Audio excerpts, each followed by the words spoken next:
At 2:11 a.m., Adrian Romano's phone screamed to life with the one voice he never expected to hear again.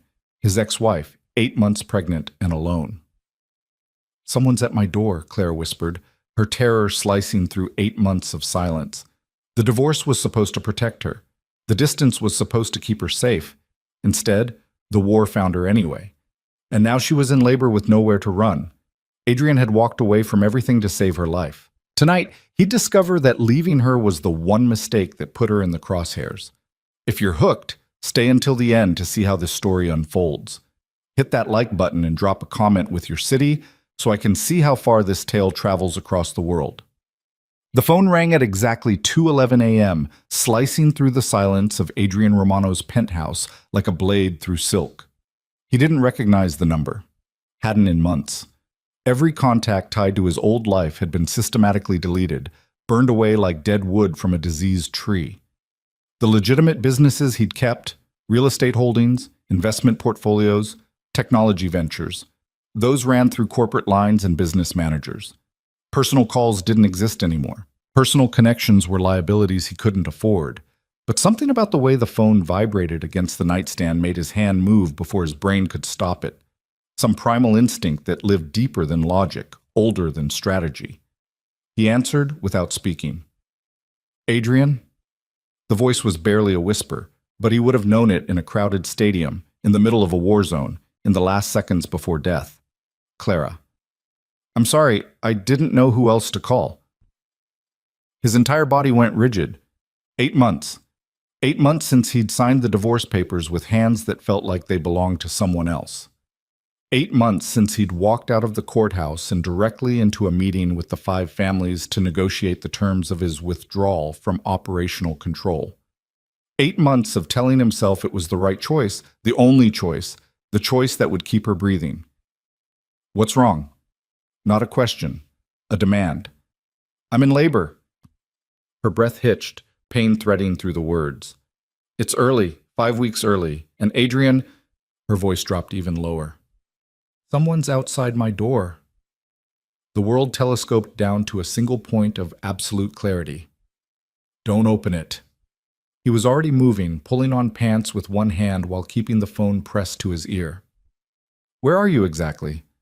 "My apartment, the one on Riverside. The one I didn't move after. I couldn't afford to." Fury detonated in his chest, white-hot and immediate. The apartment they'd shared, the location he'd personally insured, was buried under 6 layers of shell companies and false names. The address that exactly 3 people in the entire world were supposed to know. Someone had talked. "Bathroom, now. Lock the door. Turn off the lights." He was pulling a shirt over his head, grabbing the keys to the Aston Martin he kept in the private garage. The one that wasn't registered to any name that connected to him. "Stay on the line with me." Another contraction. She gasped, and the sound sent ice water through his veins. "Breathe through it. Count to 10. I'm 7 minutes away." "They're knocking." Adrian's hand froze on the doorknob of his own apartment. "What are they saying?"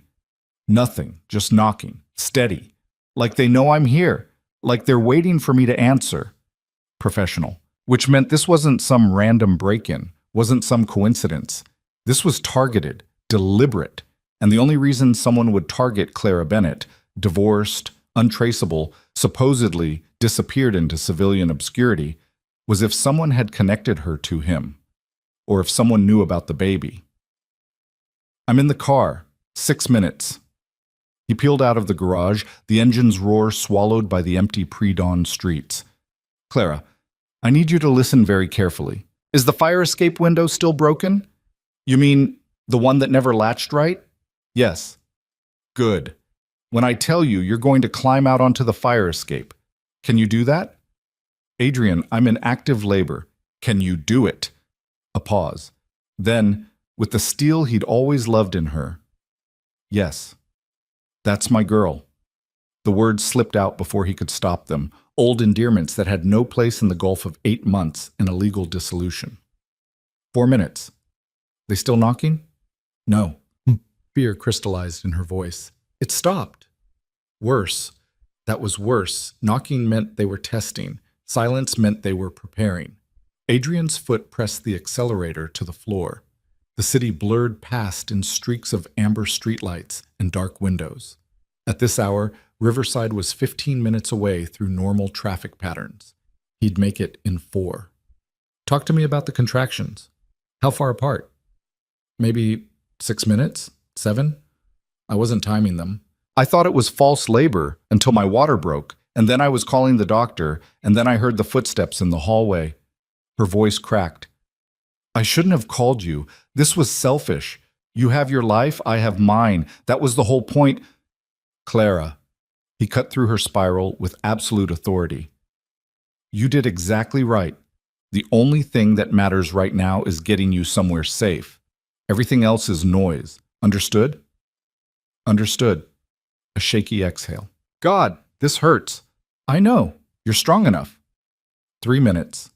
He ran a red light, then another, the empty streets giving him clear passage. The divorce was to protect you from this exact scenario. Someone found out anyway, which means I have a leak to plug. But first I get you out. Adrian, what if they're not here for you? What if this is random? It's not. He took a corner at 60, tires screaming. How many people knew you were pregnant? My doctor, my sister. The landlord saw me last week. How many people knew the baby was mine? Silence. Clara, just my sister. I didn't tell anyone else. Everyone thinks you and I haven't spoken since the divorce. I've been using my maiden name at all the appointments, paying cash. 2 minutes. Then someone's been watching you. Someone patient enough to wait until you were vulnerable. His mind raced through the possibilities, shuffling through names and faces and grudges that should have died when he'd stepped back from operations. We'll figure out who after you're safe. Right now, I'm 1 minute out. Get to that bathroom window. He heard movement, her breathing harsh and labored, the creak of a door, the scrape of a window frame. It's a long drop, she said, and he could hear the fear. Fire escape is 2 feet down. You've done it before. I wasn't 9 months pregnant before. Fair point. Adrian screeched to a stop in the alley behind her building, already out of the car and moving toward the fire escape. The metal framework cast shadows like skeletal fingers against the brick. Above, he could see the faint glow of her bathroom window, partially open. I'm directly below you. 30 seconds. He took the stairs 3 at a time, boots silent on the metal grating despite his speed. Years of moving through the dark, through hostile territory, through buildings that held enemies behind every door, muscle memory that hadn't faded with his retirement. Clara's window was on the 4th floor. He reached it in 20 seconds. She was already halfway out, one leg through the opening, her body awkward with the weight of late pregnancy. Even in the dim light from the street below, he could see the fear painted across her face and the determination underneath it. I've got you. He reached up, hands closing around her waist. Just let go. I won't let you fall. For one suspended moment, their eyes met. 8 months of silence, 8 months of carefully maintained distance, 8 months of pretending they were strangers, all of it evaporated in the space between one heartbeat and the next. Then she let go, and he caught her. The weight was familiar and foreign all at once. He'd held her 1,000 times before, but never like this.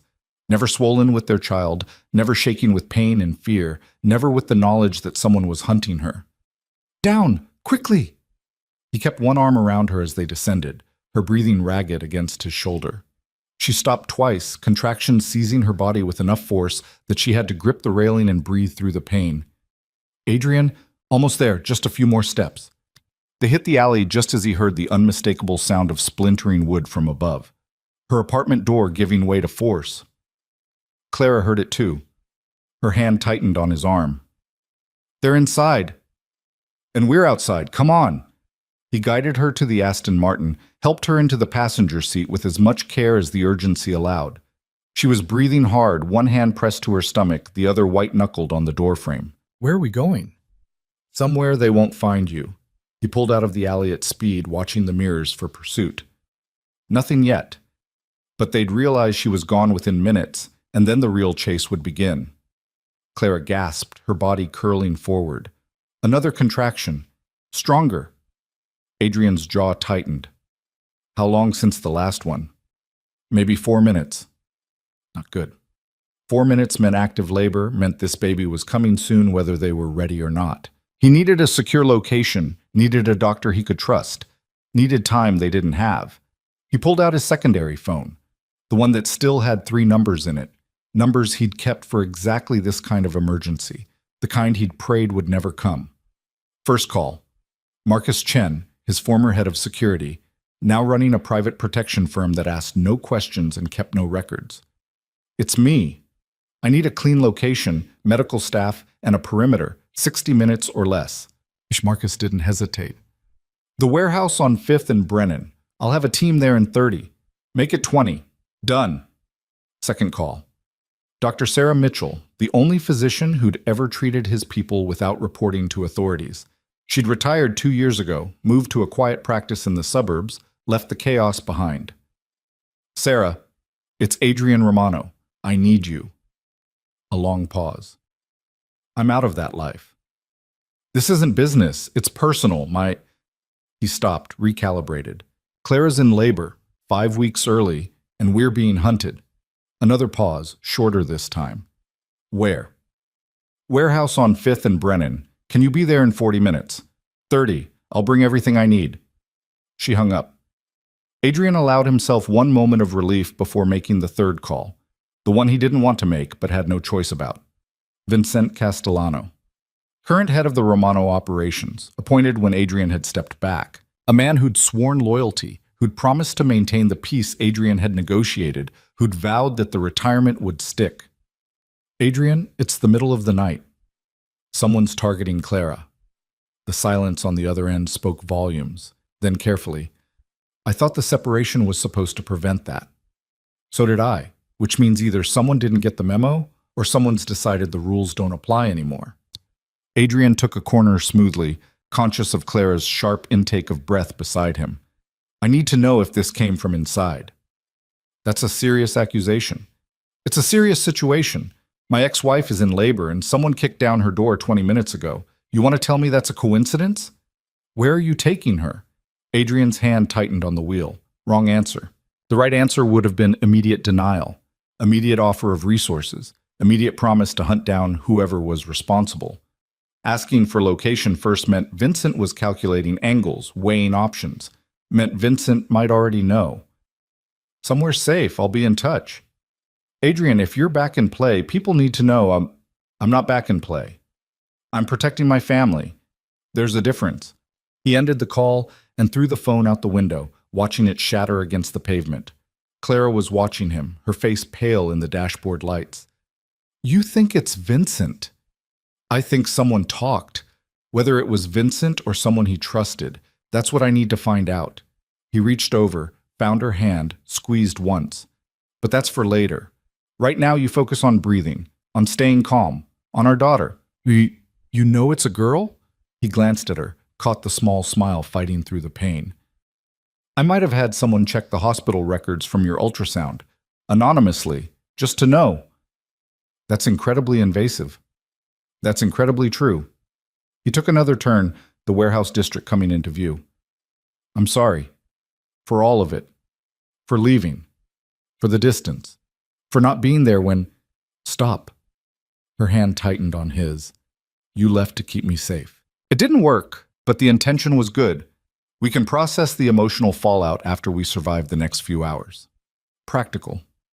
Even in labor, even terrified, she was practical. It was one of the things he'd loved most about her, the ability to compartmentalize, to prioritize, to face reality without flinching. The warehouse loomed ahead, a massive structure of corrugated metal and reinforced concrete. Marcus's black SUV was already there, along with 2 others. Men in tactical gear were establishing a perimeter, checking sight lines, setting up portable lights. Adrian pulled into the loading bay, killed the engine. Can you walk? Can I? Clara laughed, a slightly hysterical sound. Adrian, I just climbed out a 4th-story window and down a fire escape while having contractions. I can walk. Good point. Marcus appeared at the car door before Adrian could open it, his face professionally neutral. Sir, ma'am, we've got the 2nd floor set up. Doctors en route, ETA 10 minutes. Threats? Adrian helped Clara out of the car, supporting her weight as another contraction hit.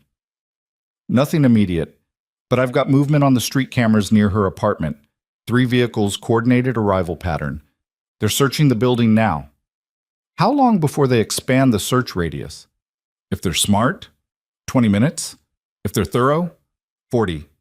Adrian nodded, guiding Clara toward the interior stairs. The warehouse had been one of his legitimate holdings, a distribution center for imported electronics.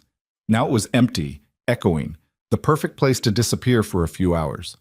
The second floor had been converted into a makeshift medical suite, clean sheets on a reinforced table, portable monitors, medical supplies arranged with military precision. Marcus's team didn't do anything halfway. This is insane, Clara breathed, looking around. This is completely insane. This is Tuesday. Adrian helped her onto the table, arranged pillows behind her back. How are the contractions? 3 minutes apart, getting stronger. She gripped his hand hard enough to hurt. Adrian, I'm scared. He'd faced down armed rivals, survived 3 assassination attempts, negotiated treaties with people who wanted him dead. But seeing fear in Clara's eyes undid him faster than any weapon. I know, but you're not alone. I'm here. I'm not leaving. He brushed hair back from her forehead, the gesture automatic and tender. That's a promise.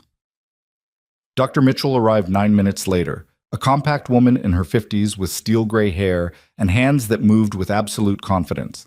She took one look at the setup, nodded approval at Marcus, and turned to Clara with a professional smile. Let's see how we're doing. The examination was quick, thorough. Clara's breathing went sharp and shallow, pain and fear mixing in equal measure. Adrian stayed at her shoulder, his presence solid and unwavering. Dr. Mitchell looked up, her expression serious. You're at 7 centimeters. This baby's coming soon, whether we're ready or not. How soon? Adrian asked. 2 hours, maybe 3 if we're lucky. And if there are complications? Then we deal with them. But Clara's young, healthy, and strong. The baby's heartbeat is good. We'll manage. She started prepping equipment, her movements economical. The bigger question is whether this location is secure enough. As if on cue, Marcus's voice came through the radio on Adrian's belt. Boss, we've got a problem. Adrian stepped away from the table, keeping his voice low. Talk to me. Surveillance van just parked 2 blocks east. Professional setup, expensive equipment. They're scanning radio frequencies. Can they find us? Not immediately, but if they're systematic, they'll eventually triangulate our location. Adrian looked back at Clara, at Dr. Mitchell preparing the delivery supplies, at the reality that his daughter was going to be born in the next few hours, whether or not they had hostile forces closing in. Time until they get close enough to be a problem? 90 minutes. Maybe 2 hours. The same time frame as the delivery. Of course it was. Double the perimeter, rotating patrols. Anyone who gets within 3 blocks, I want to know about it. He paused, making a calculation he'd hoped never to make again. And Marcus? Go loud if you have to. I don't care about subtlety anymore. Understood. Adrian returned to Clara's side. She was breathing through another contraction, her face flushed with effort. When it passed, she looked at him with 2 clear eyes. They're coming, aren't they? No point in lying. Yes. How long do we have? Enough? He took her hand again, thumb tracing circles on her palm. Focus on the baby. Let me handle the rest. Adrian, Clara. He leaned down until their foreheads touched, until there was nothing in the world but the 2 of them and the truth between them. I walked away to protect you.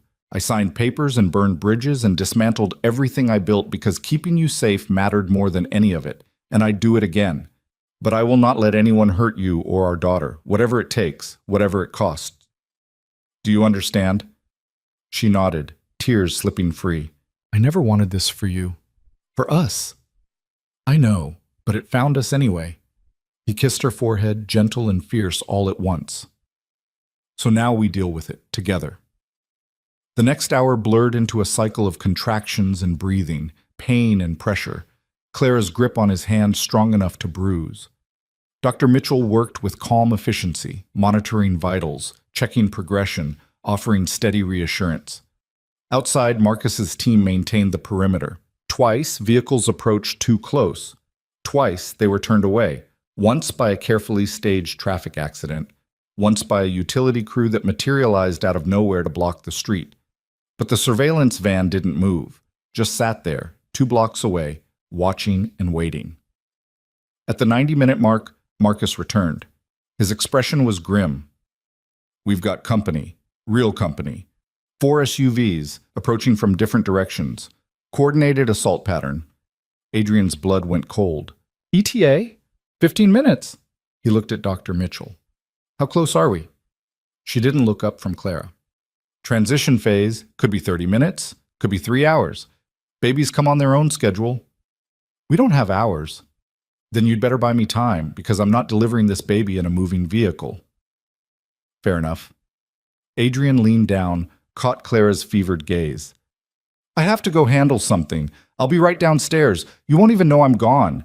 "Don't you dare get shot?" Her voice was ragged but fierce. "Don't you dare leave me alone with this baby." "Never." He kissed her knuckles. "I'm coming back. That's a promise." Then he was moving, taking the stairs 3 at a time, Marcus at his shoulder. The first floor was dark, shadows cutting sharp angles across empty floor space. His team had taken positions at every entrance, every window, weapons ready but not visible. "Options," Adrian said. "We can hold them off for maybe 10 minutes if they come hard, longer if they're cautious, but eventually they'll breach." Adrian's mind raced through scenarios, tactics, outcomes. Who's leading the assault? Don't know yet. They're staying dark. A thought occurred, cold and certain. "Get me a line to Vincent. Now." Marcus handed over a phone. Adrian dialed from memory, waited through 3 rings. "Adrian, I told you I need to know where—" "They're here. 4 teams, coordinated assault." "This is your operation, Vincent?" "What? No, I told you I don't know anything about—" "Then who does?" "Because someone gave them Claire's location. Someone told them exactly where to hit and when. And that someone either works for you or is working against you." A pause. "There's been chatter about an outside group making moves. I thought we had it contained. Clearly not. So here's what's going to happen. You're going to find out who's leading this assault. You're going to call them off. Or I'm going to assume you're behind it, and I'm going to burn your entire organization to the ground." Adrian's voice dropped to barely above a whisper. "Starting tonight. Starting now." "That's a declaration of war." "No, that's a promise. Claire's in labor upstairs. My daughter is about to be born. And I will kill anyone who threatens them, including you. Choose quickly." He ended the call, handed the phone back to Marcus. "That bought us maybe 5 minutes of confusion. They'll have to verify with their chain of command. Use it." "To do what?" "Find out who's really calling the shots." Marcus nodded, already moving to coordinate with his team. Adrian stayed in the shadows, watching the perimeter through night vision scopes. The SUVs were closer now, visible through the industrial park's sparse lighting. They'd stopped just outside the immediate kill zone, engines idling, waiting. His radio crackled. "Movement, 2nd floor window, north side." Adrian's head snapped up. The 2nd floor, where Clara was. He took the stairs at a dead run, weapon drawn before he consciously decided to pull it. The hallway was clear, but the door to the makeshift delivery room stood open, when it should have been locked. He cleared the threshold in combat stance, gun raised, every nerve screaming danger, and stopped. Victor Salazar stood next to Clara's bed, hands raised in apparent surrender. His consigliere. His right hand for 15 years. The man he'd trusted with operational control when he stepped back. Dr. Mitchell was frozen mid-motion, a scalpel held defensively. Clara was propped against pillows, her face twisted with pain and fury. "Adrian," Victor's voice was carefully neutral. "I can explain. Start talking. You've got 30 seconds before I put a bullet in your skull." It wasn't supposed to go this way. The divorce was supposed to make her invisible. The separation was supposed to be clean. But then word got out about the pregnancy. "Because you told someone." "Because I had to negotiate with the Eastern families. They wanted insurance. Wanted to know you weren't coming back into play. I thought if I gave them information about Clara, about the baby, it would satisfy them." Adrian's world turned red at the edges. "You used my family as a bargaining chip." I used information as leverage. There's a difference. They were never supposed to touch her. That was the deal. The information stayed theoretical, but then Victor swallowed hard. Then someone else found out, someone outside the agreement, and they decided Clara was the perfect pressure point to bring you back into the fold. Who? The Volkov Syndicate. They've been pushing into territory trying to fill the vacuum you left. They think if they can force you to choose between Clara and peace, you'll come back swinging, create chaos, let them exploit the power shift. Adrian's finger tightened on the trigger. Every instinct screamed to pull it, to end the threat, to eliminate the man who'd betrayed everything. But Clara's voice cut through the rage. Don't! He looked at her. She was breathing hard, sweat beading on her forehead, but her eyes were clear. Don't kill him. Not here. Not in front of our daughter. Clara, I mean it. Another contraction seized her, and she gritted her teeth against the pain. You want to deal with him? Fine, but not like this. Not while I'm watching. Dr. Mitchell moved then, positioning herself between Victor and the table. Everyone who's not essential to this delivery needs to leave. Now. Adrian looked at Victor, at the man who'd sold them out, at the trader who'd thought information was just another currency to trade. You're going to fix this. You're going to call the Volkov Syndicate and tell them to stand down, and then you're going to disappear, because if I see your face again, understood. Victor backed toward the door, hands still raised. For what it's worth, I never meant, I don't care what you meant. I care what you did. Get out. Victor left. Adrian locked the door behind him, then turned back to Clara. She was crying now, silent tears streaming down her face as another contraction hit. That's it, Dr. Mitchell said, checking monitors. We're at full dilation. Time to push. Everything else fell away. The threats outside. The betrayal. The war brewing in the shadows. None of it mattered more than the woman on the table and the life about to enter the world. Adrian moved to Clara's side, took her hand. I'm here, right here. Don't let go. Never. The next 20 minutes were an eternity compressed into heartbeats. Clara pushed with everything she had, her screams echoing off warehouse walls.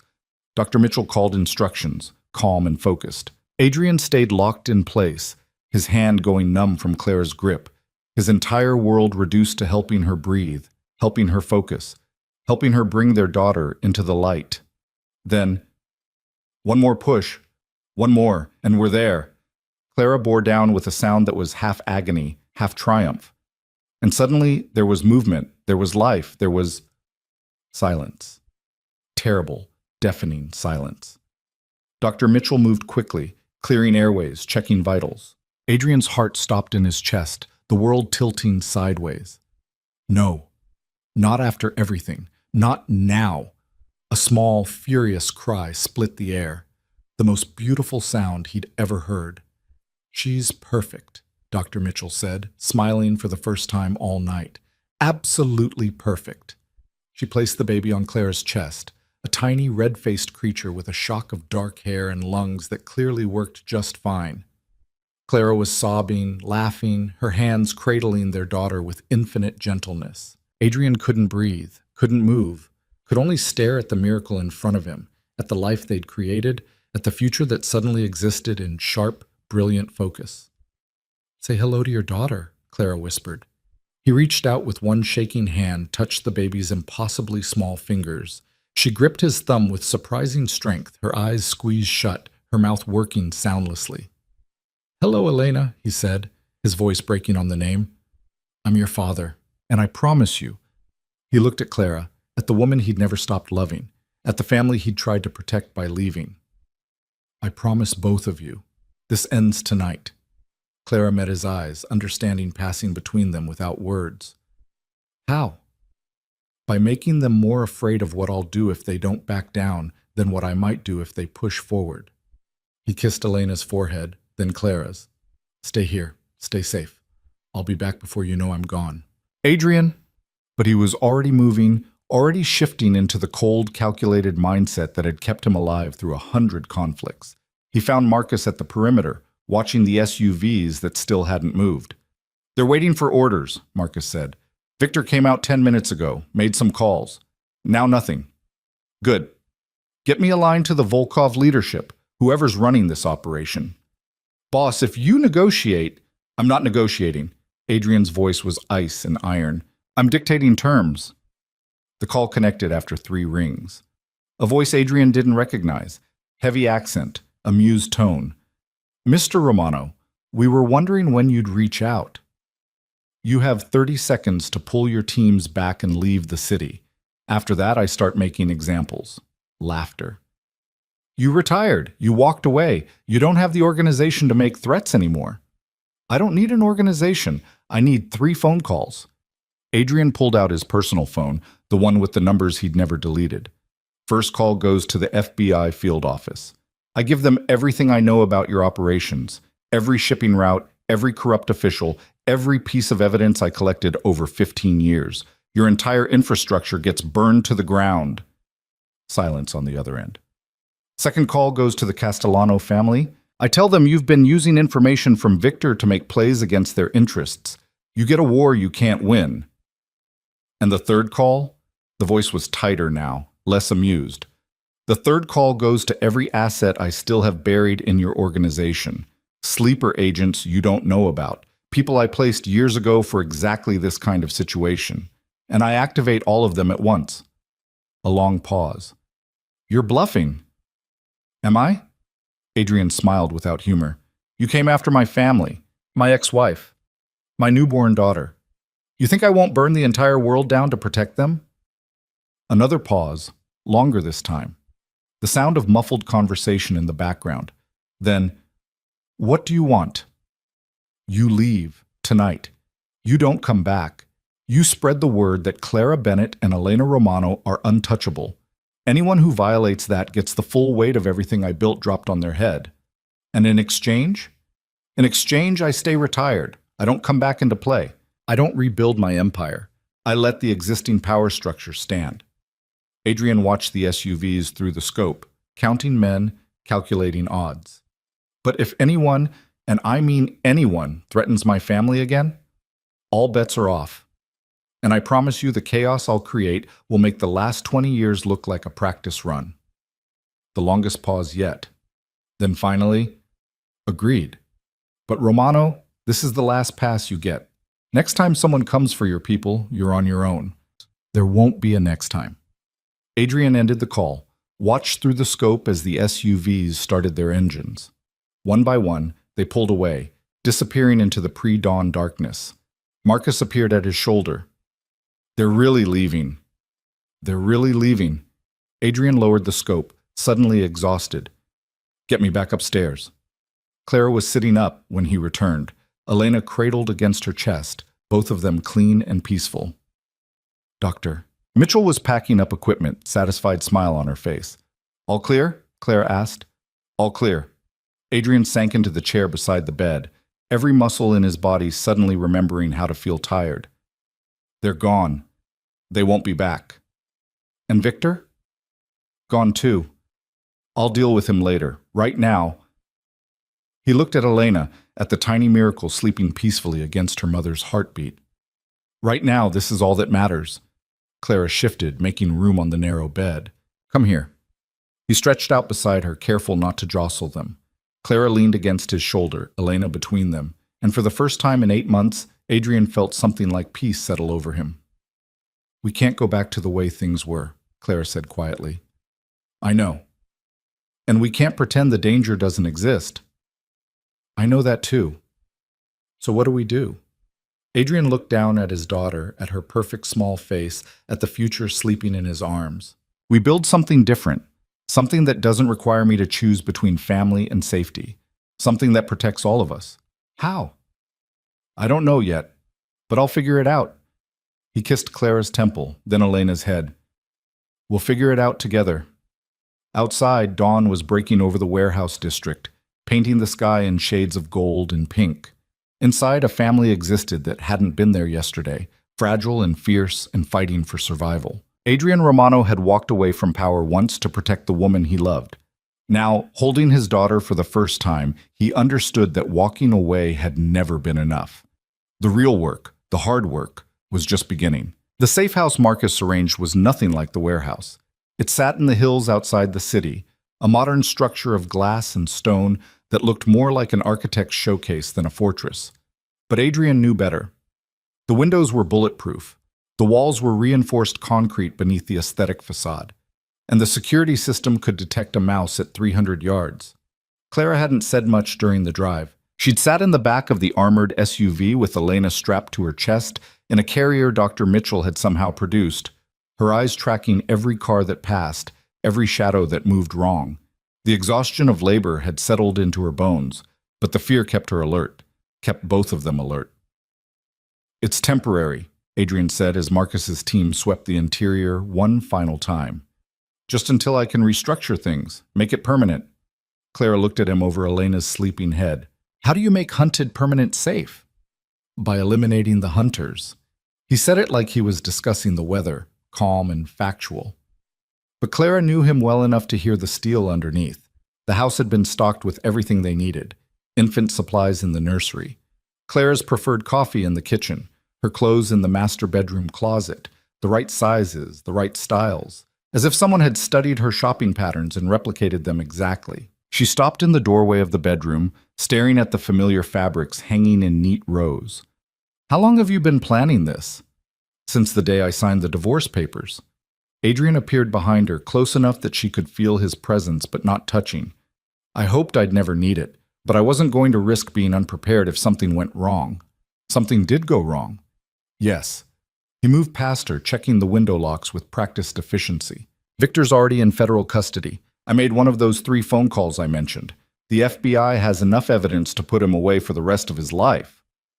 Clara sat on the edge of the bed, careful not to jostle Elena. "You kept evidence? After you retired?" "I kept insurance. There's a difference." Adrian turned from the window, his face shadowed. "Every major player, every significant operation, every piece of leverage I might need, I documented it, encrypted it, stored it in locations even Marcus doesn't know about. That's dangerous. That's survival." He crossed to them, crouched down so he was eye level with Clara. "I walked away from operations, but I never stopped being strategic. And the first rule of strategy is never leave yourself completely vulnerable."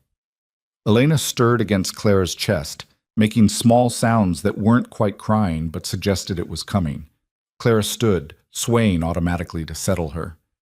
"She needs to eat, and I need to figure out how to do this without dropping her. Dr. Mitchell left instructions and a number to call if you need help." Adrian's expression shifted, something almost uncertain crossing his features. "I can give you privacy if you want." Clara looked at him, at the man who'd orchestrated her escape from armed mercenaries, who'd held her hand through labor, who'd threatened to burn down criminal empires to protect their daughter. The man who'd been her husband, then her ex-husband, and now existed in some undefined space between. "Stay," she said. "I don't want to be alone." So he stayed. Sat in the chair by the window while Clara settled into the bed's padded headboard and carefully, awkwardly, helped Elena latch.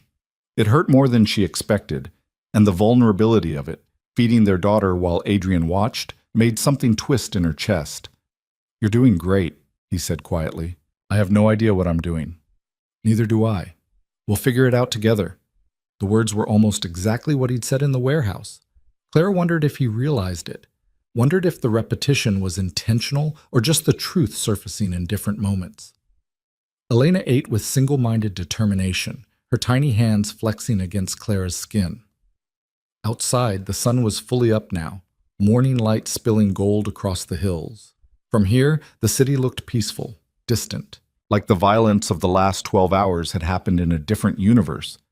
"What happens now?" Clara asked. Adrian was quiet for a long moment. "I meet with the remaining family heads, renegotiate the terms of my retirement, make it clear that certain lines can't be crossed. And if they don't agree, they'll agree." No doubt in his voice, just certainty. "Because I'm offering them something they want more than conflict." "What?" "Stability. The chaos of the last 8 months, the power struggles, the territorial disputes, the Volkov syndicate pushing in, all of it stems from the vacuum I left. They want structure back, order. I'm going to give it to them, just not the way I did before." Clara shifted Elena to her shoulder, patting her back gently. "You're going back." "No." Adrian leaned forward, elbows on his knees. I'm creating something different, a framework that doesn't require my active participation, but uses my reputation as leverage. A set of rules with real consequences. A system that protects itself. That's impossible. That's necessary. He held her gaze. I can't keep you safe by hiding anymore. Victor proved that. The only way to protect you and Elena is to make it more costly to threaten you than to leave you alone. That sounds like war. That sounds like deterrence. Adrian stood, moved to the window again, restless energy that had nowhere to go. I spent 15 years building an empire through fear and force. Maybe it's time to try building something through consequence and accountability instead. Clara watched him, this man she'd married and divorced and still loved, despite every logical reason not to. You really think you can change how this world works? I think I can change how I work in it. He turned back to her. And I think I have to try. For Elena. For you. For any kind of future that doesn't involve running and hiding and waiting for the next threat. Elena had fallen asleep again, milk-drunk and peaceful. Clara laid her carefully in the bassinet that had been set up beside the bed, tucking the blanket around her small form. How long do we have before you need to go? Few hours. The meeting's at noon. That's not much time. It's enough. Adrian crossed back to the bed, sat on the edge beside Clara. I need you to promise me something. What? If this goes wrong, if I don't come back from this meeting, Marcus has instructions. He'll get you and Elena out of the country. New identities, new lives, resources to disappear completely. You'll be safe. Clara's blood went cold. Adrian, promise me. His hand found hers gripped tight. Promise you won't try to save me or wait for me. Just take Elena and run. She wanted to argue, wanted to tell him that wasn't acceptable, wasn't an option she could live with. But she'd married a man who lived in calculated risks and contingency plans. And she'd learned long ago that sometimes the kindest thing you could do was give someone the peace of knowing their worst-case scenario had a solution. I promise. The words tasted like ash. But you better come back. I will. He lifted her hand to his lips, kissed her knuckles. I have too much to lose now. They spent the next 2 hours in careful domesticity. Adrian showed Clara how the security system worked, how to activate the panic room hidden behind the master closet, how to contact Marcus if something went wrong. Clara tried to memorize it all while fighting the exhaustion that kept pulling at her edges. Elena woke crying at 10, and Clara changed her first diaper with hands that shook from nervousness. Adrian talked her through it, his voice steady and calm, even though he'd probably never changed a diaper in his life. They were both making it up as they went, pretending competence they didn't feel. She's so small, Clara whispered, staring down at Elena's scrunched face. How is something this small supposed to survive in a world like ours? Because she has us. Adrian's hand settled on Clara's shoulder, warm and solid. And we're not going to let anything hurt her. At 11:30, Adrian changed into a different kind of armor. Tailored suit, dark and expensive. The kind of clothing that announced power without saying a word. He checked his appearance in the mirror with the same precision he'd checked the window locks, making sure every detail was perfect. Clara watched from the bed, Elena sleeping against her chest again. You look like you're going to war. I am, just a different kind. He turned from the mirror, crossed to them, bent down and kissed Elena's forehead with infinite gentleness. Then Clara's. I'll call when it's done. Adrian? She caught his hand before he could pull away. I love you. I never stopped, even when I signed those papers. His eyes closed, something like pain flickering across his features. I never stopped either. That's why I left. I know. She squeezed his hand once, then let go. Now come back to us. He left without another word. Clara listened to his footsteps on the stairs, the sound of the door closing, the SUV engine starting and fading into distance. Then she was alone with Elena, and the silence and the fear that pressed against her chest like a physical weight. The house had monitors in every room, screens that showed different angles of the property. Clara found herself watching them obsessively, tracking the security team's patrols, checking for movement that shouldn't be there. It was exhausting and necessary and did nothing to quiet the anxiety. Elena woke crying at 12:15. Clara fed her again, changed her again, walked circles around the bedroom while humming songs she half remembered from childhood. The domestic routine helped, gave her something to focus on besides imagining all the ways Adrian's meeting could go catastrophically wrong. Her phone rang at 1:30. Unknown number. Clara's heart seized, every terrible possibility flooding through her mind at once. Hello? Mrs. Romano? A woman's voice, professional and cool. This is Diane Castellano. I'm Vincent's sister. Clara's grip tightened on the phone. I don't know who that is. Yes, you do, just like I know exactly who you are and where you're staying. A pause. I'm not calling to threaten you. I'm calling to warn you. About what? About what happens when men try to rewrite rules that have existed for generations. Diane's voice stayed level. Your husband, ex-husband, is at a meeting right now proposing a restructure of how the families operate. It's bold, it's ambitious, and it's going to get him killed if he's not careful. Clara's blood turned to ice. What are you talking about? Adrian's proposing a council structure with rotating leadership and enforced accountability. No single head, no consolidation of power, democratic decisions on territory and operations. Diane laughed, but there was no humor in it. He's trying to turn organized crime into a corporate board. Half the room wants to shoot him on principle. Then why are you calling me? Because the other half is considering it. And if this passes, if he actually pulls this off, it changes everything, including what happens to you and your daughter. Papers rustled in the background. There's a faction that wants to use you as leverage. Make sure Adrian stays in line with whatever gets decided.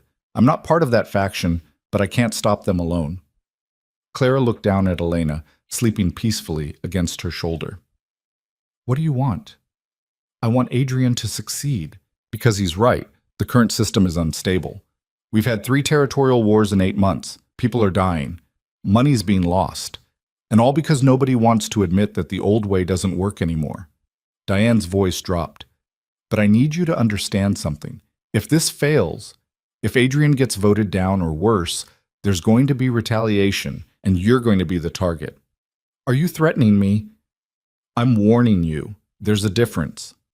Another pause. I'm sending you a number. If something goes wrong, if you need to run, call it. I'll make sure you have a 12-hour head start before anyone else knows you're gone. Why would you help me? Because I have a daughter too, and I know what it's like to raise her in a world where she's only safe if the men around her maintain power. Diane's voice softened almost imperceptibly. Adrian's trying to build something different, something where safety doesn't require constant violence. I want that for my daughter. I'm willing to help make it happen for yours. The call ended before Clara could respond. A text came through seconds later, a phone number with no name attached. Clara saved it, then pulled up the security monitors again. The guards were still there, still patrolling, but suddenly the house felt less like a fortress and more like a very comfortable cage. Elena stirred, whimpering. Clara shifted her automatically, the movement already becoming instinct. It's okay, baby girl. Daddy's going to fix this. He has to. At 2:45, Adrian's number flashed on her screen. Clara answered before the first ring finished. Tell me you're alive. I'm alive. His voice was rough, strained. The vote passed. Barely. 8-7, but it passed. Relief flooded through her so fast she felt dizzy. What does that mean? It means we have a new structure. Council leadership instead of single authority. Mandatory arbitration for disputes. And he paused. New rules about families. No targeting spouses. No targeting children. Anyone who violates it gets handed to federal authorities by the council itself. Clara closed her eyes. They agreed to that? 3 families pushed back hard, but the others saw the value. Stability is worth more than revenge cycles. The sound of a car door closing. I'm on my way back. We need to talk. About what? About what comes next. He arrived 30 minutes later, his suit jacket discarded, his tie loosened. There was blood on his shirt collar. Not much, but enough to make Clara's heart skip. Whose blood? She demanded. Mine. Small disagreement about implementation details. He touched his split lip gingerly. The other guy looks worse. Adrian, it's handled. He moved to the bassinet, looked down at Elena with an expression Clara couldn't quite read. The council agreed to the new structure, but there are conditions. What kind of conditions? I serve as mediator for the first year. Not leadership, but arbitration. Someone neutral who can interpret the new rules and settle disputes before they escalate. Clara's stomach sank. That means you're still involved. That means I'm involved differently. No operations, no enforcement, just negotiation and consequence management. He turned to face her. It's not perfect, but it's better than what we had. And after the year? After the year, someone else takes over. I transition to pure civilian life. But Clara, he crossed to her, took her hands. This year is going to be dangerous. There are going to be people who test the new system, who push boundaries to see if the consequences are real. I need to know you can handle that, can handle being connected to me while I do this. She wanted to say no, wanted to tell him she couldn't live with that uncertainty, couldn't raise Elena in that shadow. But she looked at his face, at the hope and fear mixing there, and understood that he wasn't just asking about the next year. He was asking if she believed in what he was trying to build. I can handle it, she said, but I have conditions too. Name them. Complete transparency. No more secrets about what's happening or who's threatening us. I need to know everything. Agreed. And marriage counseling, real counseling. If we're going to do this again, we do it right. Adrian blinked. Again? Clara pulled her left hand free, held it up. The ring finger was bare. I took off the wedding ring 8 months ago, but I never stopped being your wife in any way that mattered. So either we do this properly, with therapy and communication and all the messy emotional work, or we stay divorced and co-parent. Those are the options. For a long moment, Adrian just stared at her. Then something shifted in his expression, walls coming down that she'd thought were permanent. I want to do it properly, he said quietly. I want to be your husband again, your real husband, not the one who leaves to protect you, but the one who stays and figures it out with you. Even if it's hard? Especially if it's hard. Elena chose that moment to wake up crying, her small voice filling the room with indignant hunger. Clara laughed despite everything, the absurdity and domesticity of it cutting through the tension. I need to feed her, she said. I'll make you something to eat. Adrian headed for the door, then paused. Clara, thank you for giving me another chance. Thank you for coming back. He smiled, genuinely smiled, for the first time since the phone rang at 2:11 a.m. Then he was gone, leaving Clara alone with their daughter and the fragile, terrifying hope that maybe, possibly, they could actually make this work. The next week blurred into an exhausting routine of feeding schedules and diaper changes and 2-hour sleep cycles. Adrian worked from the house, taking calls in his office, while Clara navigated the steep learning curve of new motherhood. Dr. Mitchell visited twice, checking Elena's weight and Clara's healing, pronouncing both of them healthy despite the chaos. Marcus's security team maintained their presence but tried to stay invisible. Clara appreciated the effort even as their constant patrols reminded her that the danger hadn't disappeared, just recalibrated. On the 8th day, Adrian came into the nursery where Clara was changing Elena. We need to make it official, he said without preamble. Make what official? Elena's birth certificate, her legal status, all of it. He leaned against the doorframe. I've been avoiding it because filing paperwork creates a record, but we can't keep her in limbo. Clara fastened the new diaper, picked Elena up. What are you proposing?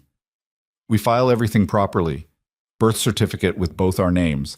My name on all the legal documents. He met her eyes.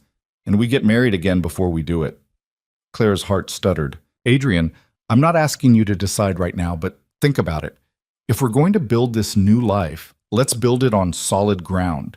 Legal protections, clear documentation. No ambiguity about who Elena belongs to or who has rights to make decisions.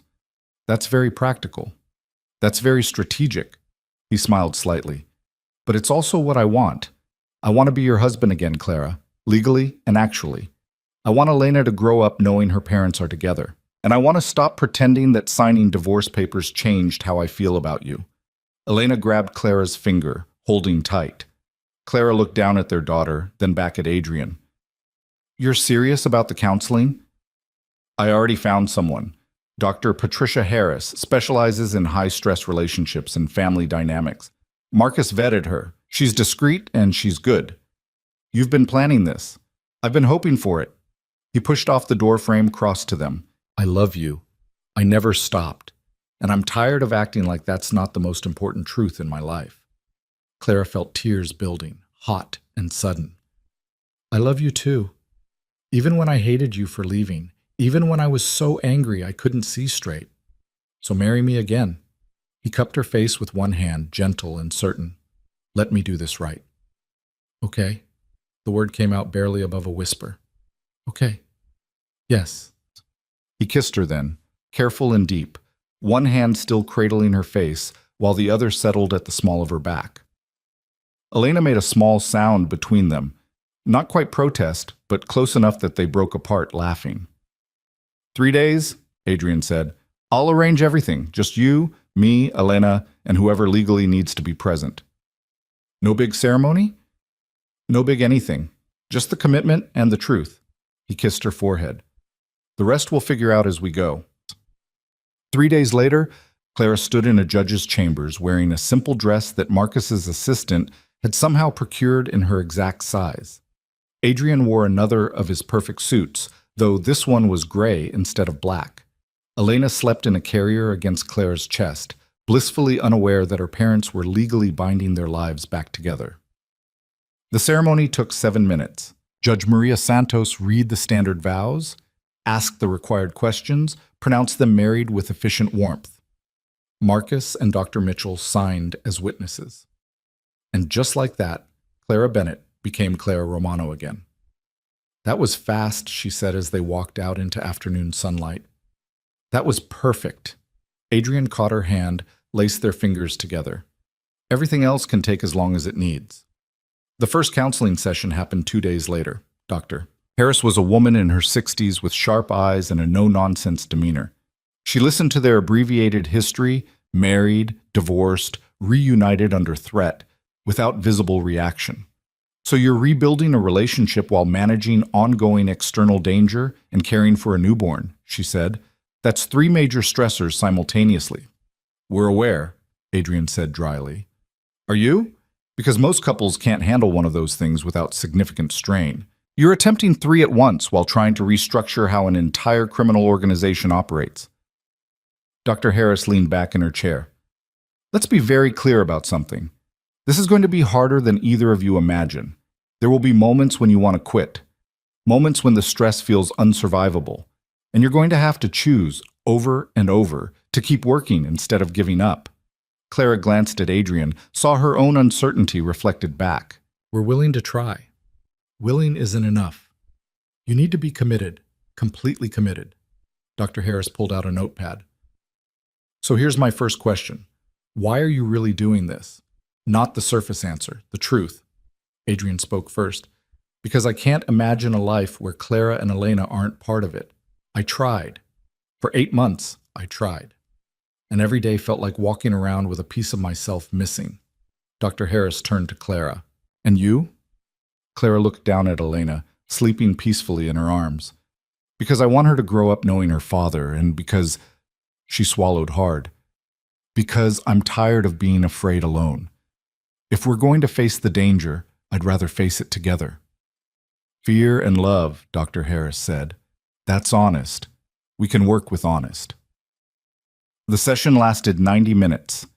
They covered communication patterns, conflict resolution, trust rebuilding. Dr. Harris assigned homework, daily check-ins, active listening exercises, individual reflection time. This isn't going to fix everything overnight, she warned as they left. But if you're consistent, if you're honest, you have a chance. In the car, Clara leaned her head against Adrian's shoulder. That was intense. That was necessary. He kissed her temple. And we're going to keep showing up, both of us. Promise? Promise. That night, after Elena was fed and changed and finally sleeping, Adrian found Clara on the balcony overlooking the city lights. She was wrapped in a blanket, staring out at the distant glow. Can't sleep? He asked. Too much in my head. She didn't turn. Diane Castellano called me again today. Adrian went very still. What did she want? To tell me that two families are already testing the new council structure, pushing boundaries to see if the consequences are real. Clara finally looked at him. Is it true? Yes. Small violations so far, but yes, they're testing. He moved to stand beside her, close enough that their shoulders touched. That's why I'm meeting with the council tomorrow, to show them the consequences are real. How? By enforcing them, publicly, decisively. His jaw tightened. The new system only works if people believe it will be maintained. That means following through even when it's uncomfortable. Clara pulled the blanket tighter. I hate this. I hate that we finally have a chance and the world won't let us just be happy. I know.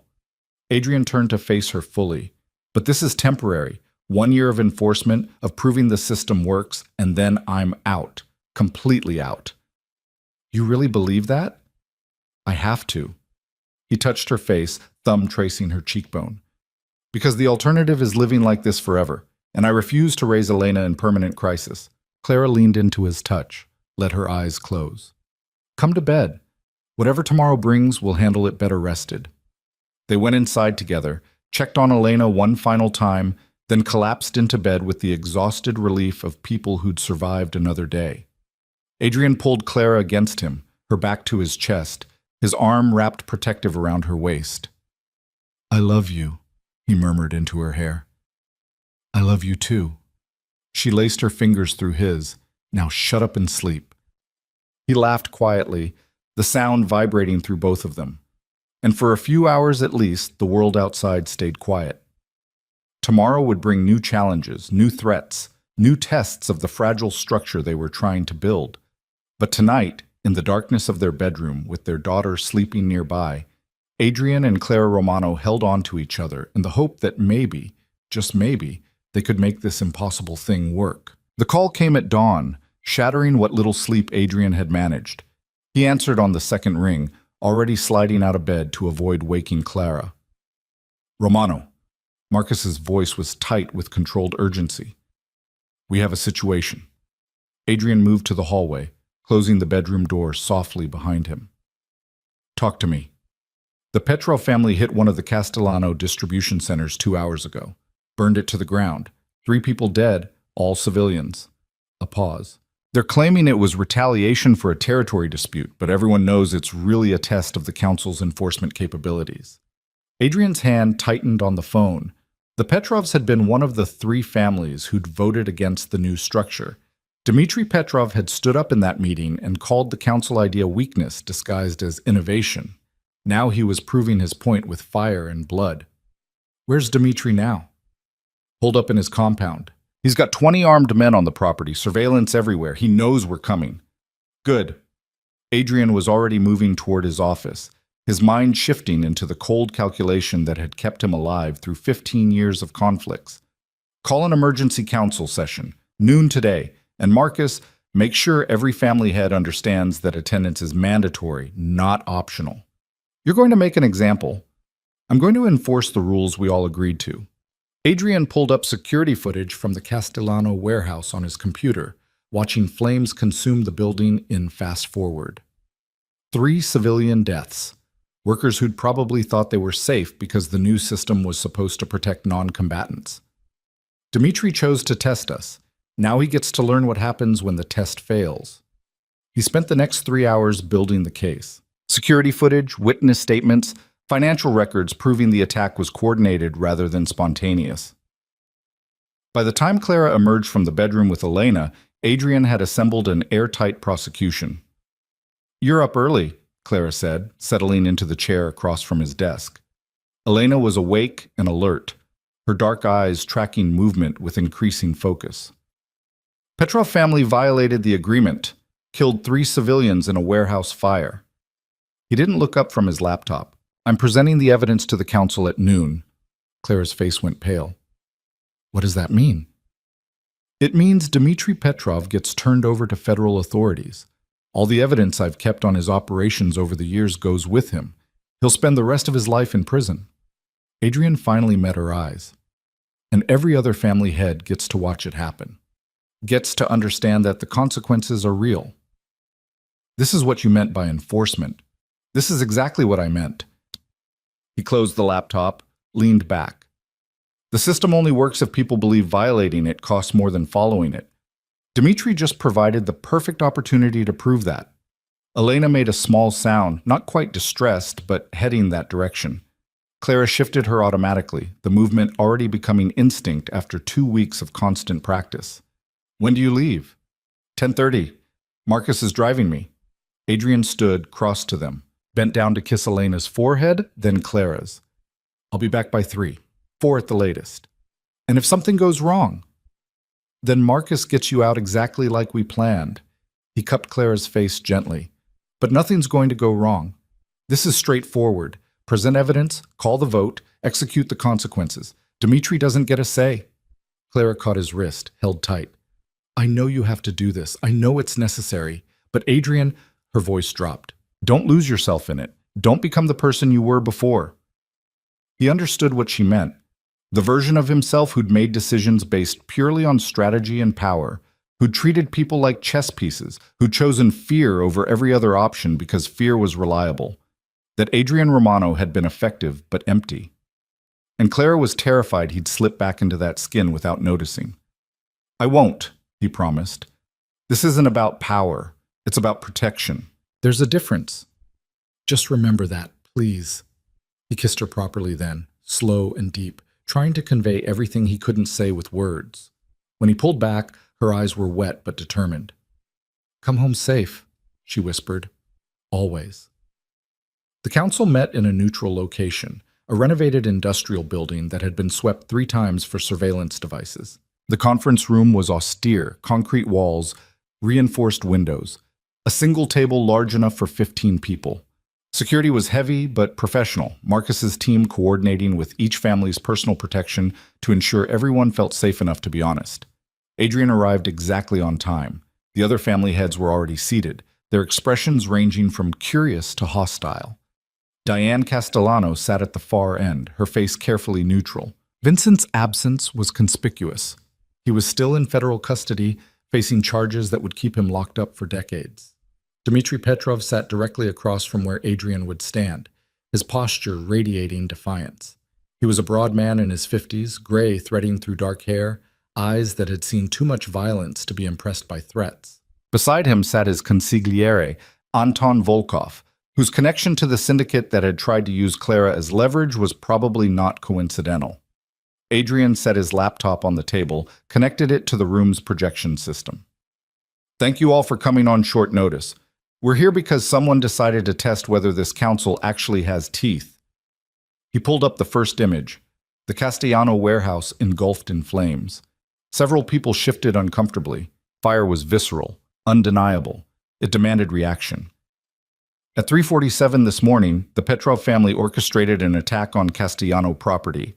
3 civilians died in the resulting fire. All 3 were warehouse workers with no connection to family operations. All 3 were supposed to be protected under the new non-combatant rules we established. Adrian's voice stayed level, factual. This is a direct violation of our agreement. Dmitri leaned back in his chair, arms crossed. That's a serious accusation. You have proof? Adrian pulled up the next slide, security footage showing 2 men in Petrov colors approaching the warehouse with accelerant. Your men, your colors, your operation. Could be faked. Could be. Adrian pulled up financial records. But these wire transfers from your personal accounts to the 2 men in question, sent 6 hours before the fire, those are harder to fake. The room went quiet. Evidence was one thing. Financial trails that could be handed to federal investigators were something else entirely. Diane spoke first. This seems clear-cut. Dmitri violated the agreement. The consequences should be applied. The consequences are excessive, Anton interjected smoothly. Perhaps a fine would be more appropriate, or redistribution of territory.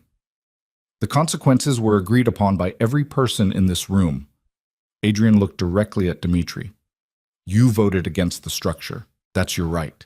But once the vote passed, you agreed to abide by the rules. Breaking them doesn't get you a negotiation. It gets you exactly what we all decided would happen. Dmitri's jaw tightened. You're talking about turning me over to federal authorities. I'm talking about enforcing the agreement. Yes, that includes cooperation with law enforcement for major violations. That's what everyone signed off on. This is insane. Dmitri stood, his chair scraping harsh against concrete. You want to hand family leadership to the feds? Set that precedent? I want to prove that rules mean something. Adrian didn't move, didn't raise his voice. You killed 3 innocent people to make a point about power. Now the council makes a point about consequences. That's how the system works. The system is a fantasy. Dmitri's voice rose. You think you can change centuries of how we operate with some corporate board structure? I think you're scared. Adrian cut through the bluster with cold precision. You're scared because the old way gave you absolute authority and the new way requires consensus. You're scared because burning warehouses and killing civilians used to be acceptable tactics and now they're liability. You're scared because power doesn't protect you anymore when you violate the rules everyone agreed to follow. The silence that followed was absolute. Dmitri's face had gone red with fury, but he said nothing. Couldn't say anything without confirming exactly what Adrian had accused. Adrian turned to the rest of the council. Vote. Dmitri Petrov violated the non-combatant clause through deliberate action that resulted in 3 civilian deaths. Does the council enforce consequences as outlined in our agreement? Diane raised her hand immediately. Yes. One by one, the others followed. Some hesitated.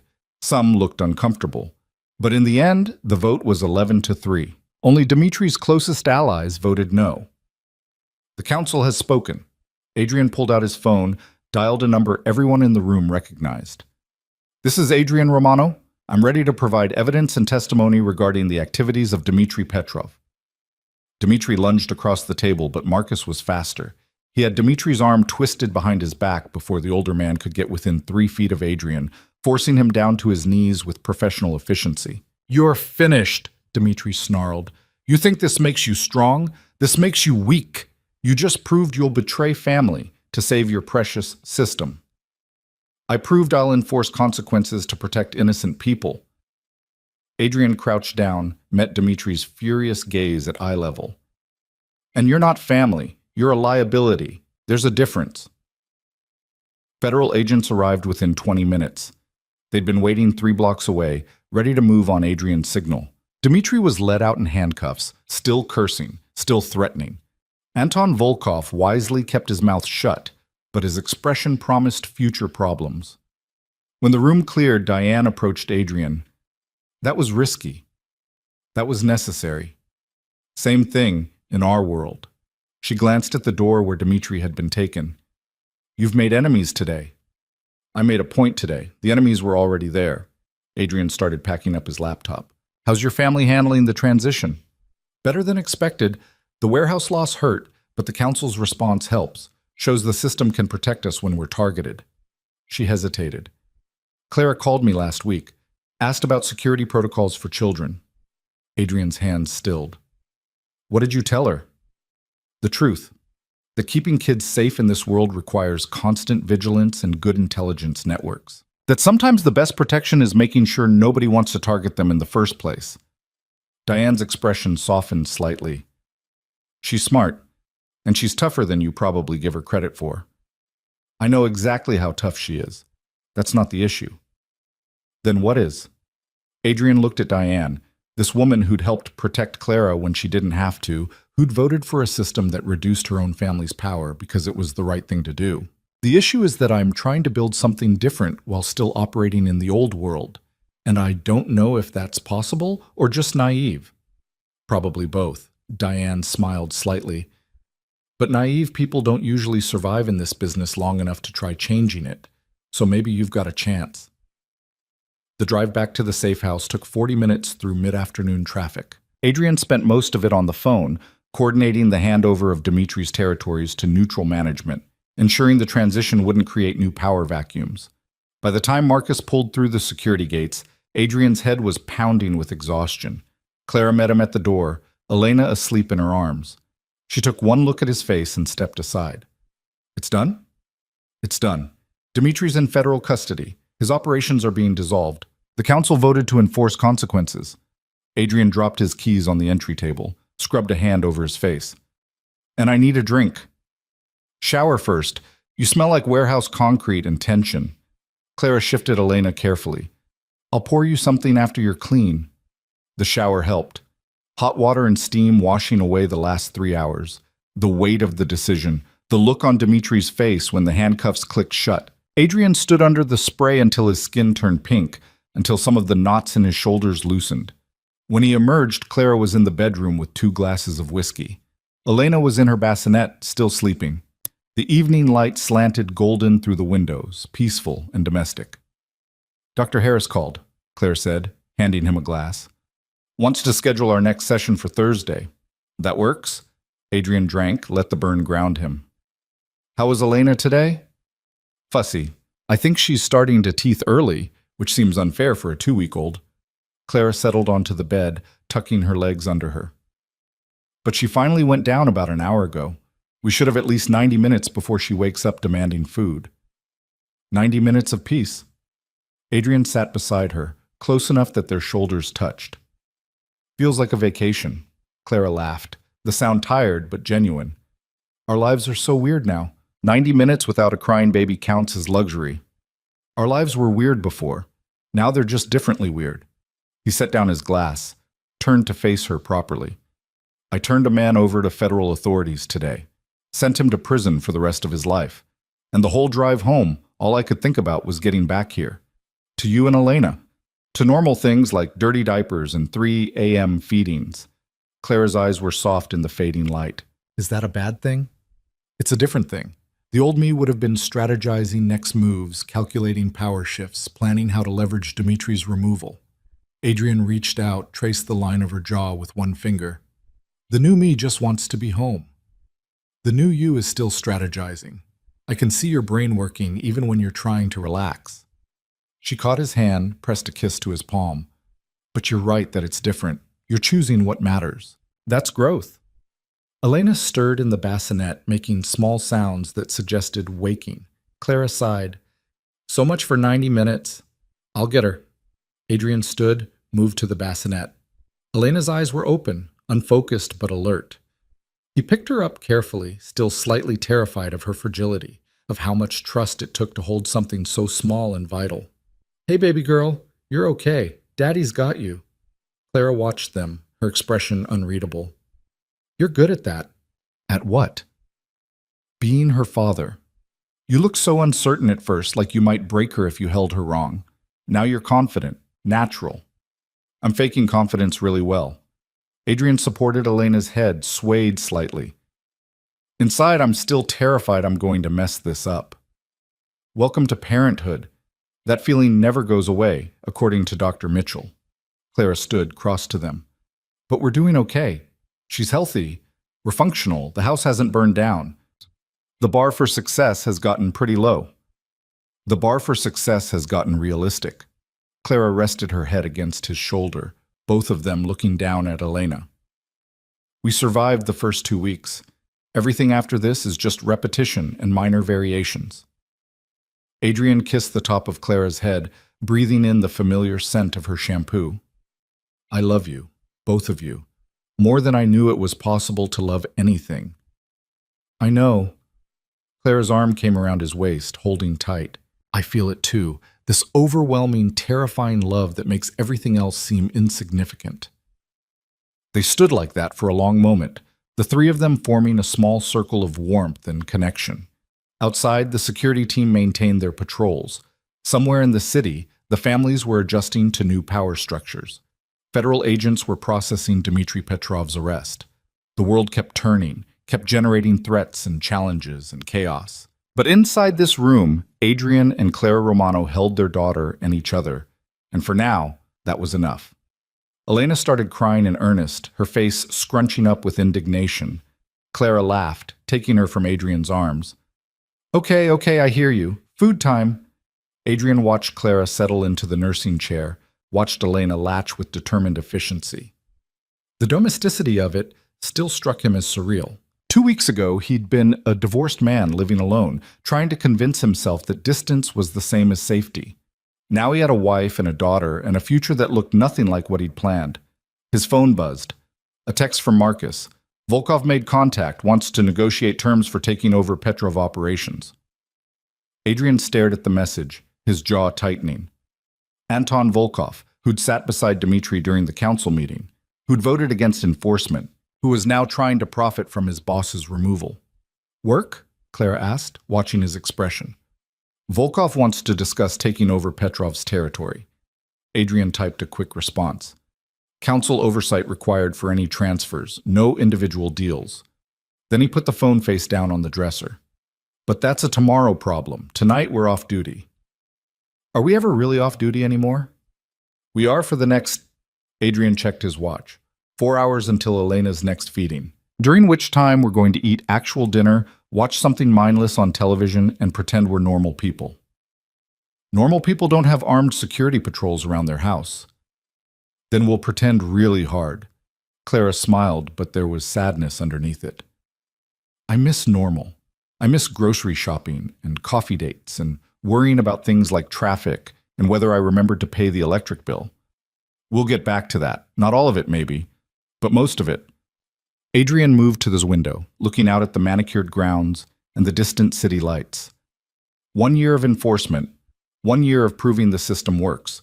Then we transition to real civilian life. You keep saying that. Do you actually believe it? The question hung in the air between them. Adrian wanted to say yes automatically, to reassure her that everything would work out exactly as planned. But Clara deserved honesty, not comfort. I believe it's possible, he said finally. I believe if we're smart and careful and a little bit lucky, we can make it happen. But I also know that plans change, that unexpected things happen, that control is mostly an illusion. That's not very reassuring. It's realistic. He turned back to face her. I can't promise you perfect safety or guaranteed outcomes, but I can promise I'll keep fighting for the life we want. The boring, normal, civilian life where our biggest stress is Elena's teething schedule. Clara looked down at Elena, who'd finished eating and was now drowsily content against her chest. I'm scared, Adrian, all the time. Every car that passes too slowly, every phone call, every time you leave for a meeting, I'm terrified it's going to be the thing that breaks us. I know. He crossed to them, knelt beside the chair. I'm scared too, but we're scared together now. That has to count for something. Does it? It means when things get hard, we don't face them alone. It means when I'm making decisions, I'm thinking about you and Elena first. It means... He took her free hand, held tight. It means we're building something worth protecting, and that gives me a reason to be strategic instead of just ruthless. Elena made a small sound, milk-drunk and peaceful. Clara shifted her to her shoulder, patting gently. Dr. Harris asked me in our last session what I was most afraid of. I told her I was afraid of losing you, of something happening that takes you away permanently. And what did she say? She said that fear is valid but shouldn't be paralyzing, that I need to acknowledge it and then choose to keep living anyway. Clara's eyes met his. So that's what I'm trying to do. Acknowledge that I'm terrified and choose to trust you anyway. Adrian felt something crack open in his chest, raw and tender. Thank you for trusting me, for giving me this chance. Thank me by keeping your promises, by coming home every time, by building the life we both want. I will. He stood, leaned down to kiss her. I promise. The rest of the evening passed in comfortable domesticity. They ate dinner while Elena slept in her bouncer on the kitchen table, both of them watching her with the intensity of new parents who couldn't quite believe this tiny person existed. They watched half of a movie before exhaustion caught up with them, Clara falling asleep against Adrian's shoulder on the couch. He carried her to bed without waking her, then checked on Elena one final time. She was sleeping soundly, her small chest rising and falling with perfect rhythm. Adrian stood over the bassinet for a long moment, watching his daughter exist, feeling the weight of responsibility and love press against his ribs. His phone lit up with another message, this time from Diane. Volkov's making moves, reaching out to families who voted against enforcement, building a coalition. Adrian's jaw tightened. He'd expected this. Dmitri's removal created a power vacuum, and Anton Volkov was positioning himself to fill it. The question was whether Volkov would work within the new system or try to undermine it. He typed back, "Keep me informed. Don't engage directly yet." Diane's response came immediately. "Understood. But Adrian, this is going to get messy before it gets clean." He knew she was right. Change was always messy. People who'd benefited from the old system would fight to preserve it or restore it. The next few months would be a constant battle between the council structure he'd built and the traditional hierarchies that had existed for generations. But looking down at Elena, at the peaceful innocence of her sleeping face, Adrian felt his resolve harden. He'd burn down every threat, dismantle every opposition, enforce every consequence necessary to protect this small, perfect life. The ruthlessness hadn't disappeared. It had just found a new purpose. Clara stirred in the bedroom, calling his name softly. Adrian took one last look at Elena, then went to his wife. Tomorrow would bring new challenges, new threats, new tests of the fragile peace he'd negotiated. But tonight, he climbed into bed beside Clara, pulled her close, and let himself believe that maybe, possibly, they could actually make this impossible dream into reality. The world outside could wait until morning. For now, in the darkness of their bedroom, with their daughter sleeping nearby, Adrian Romano allowed himself to be just a husband and father, just a man trying to protect his family, just someone hoping that love might be stronger than violence, that structure might be more powerful than chaos, that choosing differently could actually make a difference. Sleep came slowly, his mind still running through scenarios and contingencies. But Clara's steady breathing beside him, the solid reality of her presence, eventually pulled him under. And for a few hours at least, the war paused long enough for rest. When his phone rang at 4:23 a.m., Adrian knew immediately that the pause was over. He answered without looking at the screen, already sliding out of bed. "Talk to me." Marcus's voice was tight. "Volkov just hit 3 council-aligned businesses simultaneously, all non-violent, all property damage. But the message is clear. He's declaring himself opposition." Adrian's blood went cold, then hot, fury rising swift and sharp. Casualties? None. He was careful about that, probably trying to avoid triggering the same consequences that took down Dmitri. Smart. Adrian was already getting dressed, his movements economical and practiced. But not smart enough. Call an emergency session. 6 a.m. every family head. And Marcus, this time we don't vote, we act. Understood. Adrian ended the call, turned to find Clara sitting up in bed, her face pale in the darkness. It's starting again. It never stopped. It just paused. He finished buttoning his shirt, grabbed his jacket. "I'll be back by noon." "Adrian, I have to handle this now, before it escalates into something worse." He crossed to her, kissed her hard. "I love you. Keep Elena safe. Marcus is leaving 2 extra guards here." Then he was gone, moving through the dark house with purpose and controlled fury. The war for control wasn't over. It had just entered a new phase, and Anton Volkov was about to learn that testing the council's resolve was very different from breaking it. The city was still sleeping as Adrian's car cut through empty streets toward the meeting location. But inside his mind, strategy was already forming, consequences were being calculated, and the cold, ruthless part of himself that had built an empire was waking up with terrible clarity. This was the cost of change. This was the price of building something different, and Adrian Romano was prepared to pay it, no matter how high it climbed. The emergency council session convened in a different location this time, a repurposed bank vault with walls thick enough to survive a direct missile strike. Adrian arrived first, his suit immaculate despite the early hour, his expression carved from ice. Marcus had already set up the evidence. 3 screens showing simultaneous footage of Volkov's coordinated attacks on council-aligned properties. The family heads filtered in over the next 20 minutes, most of them looking as sleep-deprived and furious as Adrian felt. Diane Castellano arrived with dark circles under her eyes and murder in her expression. The warehouse that had burned weeks ago belonged to her family. These new attacks felt personal. Anton Volkov was conspicuously absent. Adrian waited until everyone was seated before speaking. At 3:47 this morning, Anton Volkov orchestrated simultaneous attacks on 3 council-protected businesses: the Castellano import warehouse, the Chen family's distribution center, and the Martinez shipping facility. All 3 were hit within a 5-minute window. No casualties, but significant property damage. He pulled up the security footage, letting it play without commentary. Masked men approaching with incendiary devices. Controlled burns that destroyed inventory but left structures mostly intact. Professional execution that spoke to careful planning. Volkov's sending a message, Diane said, her voice tight. He's proving he can coordinate complex operations without triggering the same consequences that took down Dmitri. He's also testing how we respond to attacks that don't result in deaths, added Michael Chen, the young head of his family's operations, seeing if property damage alone is enough to warrant council action. Adrian looked around the table, meeting each person's eyes in turn. The question isn't whether this warrants action. It clearly does. The question is what kind of action sends the right message without escalating into open warfare. We could hit back, suggested Carlos Martinez. Take out some of his properties, show him we can play the same game. That's exactly what he wants. Adrian pulled up a new document, financial records he'd been compiling since Dmitri's arrest. Volkov's been systematically moving his legitimate assets into offshore accounts and shell companies. He's preparing for either a takeover attempt or a long siege.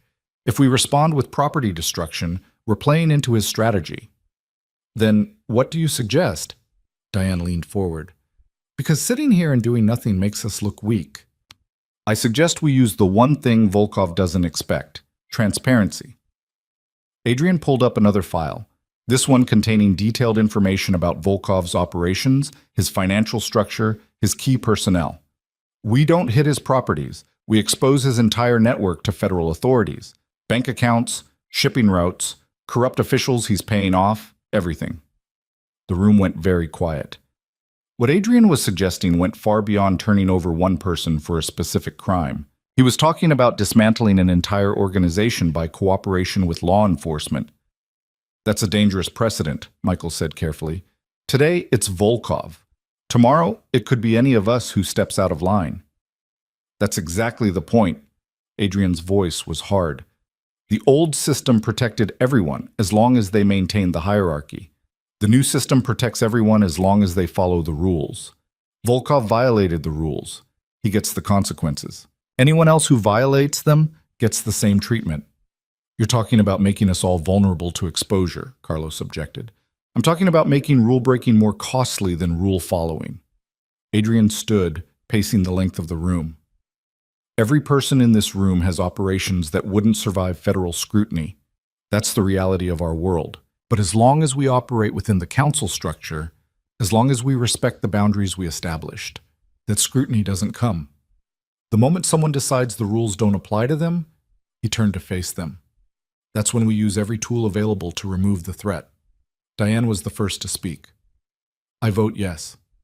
Volkov attacked 3 of our families. He needs to face real consequences.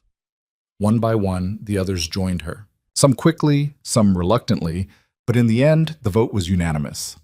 Anton Volkov would be exposed, his operations dismantled, his organization handed to federal authorities piece by piece. There's one more thing, Adrian said as people began gathering their belongings. Volkov won't go quietly. He'll retaliate, and the most obvious target is me and my family. The room went still again. Everyone understood what he was really saying, that by being the face of enforcement, by being the one who pushed hardest for consequences, Adrian had painted a target on Clara and Elena. We can provide additional security, Michael offered. My family owes you for the protection framework. We'll contribute resources. Same from us, Carlos added. Whatever you need. Adrian felt something loosen in his chest, a tension he hadn't realized he was carrying. The council wasn't just a theoretical structure anymore. It was becoming real, people choosing collective protection over individual power. Thank you, he said simply. Marcus will coordinate integration of your teams with mine. The meeting broke up with unusual efficiency, everyone understanding the urgency. Adrian was the last to leave, standing alone in the vault and staring at Volkov's financial records on the screens. This was the gamble. If it worked, if Volkov's exposure convinced other potential rebels that the cost was too high, then the council structure might actually survive. If it failed, if this triggered a wider conflict, then everything he'd built would collapse. His phone rang, Clara's number. Hey, he answered, trying to sound less exhausted than he felt.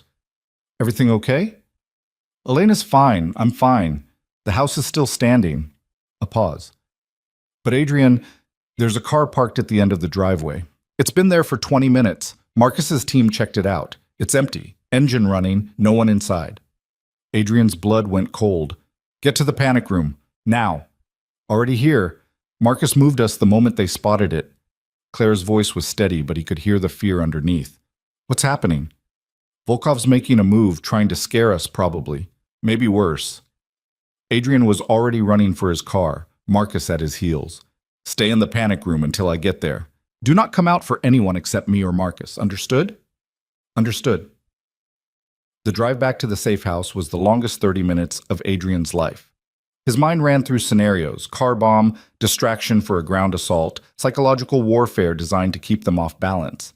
By the time they cleared the security gates, he'd mentally prepared for all of them. The mysterious car was still there, idling at the end of the drive. Marcus's team had established a perimeter around it, weapons drawn but not yet engaging. Smart. Don't escalate until you know what you're dealing with.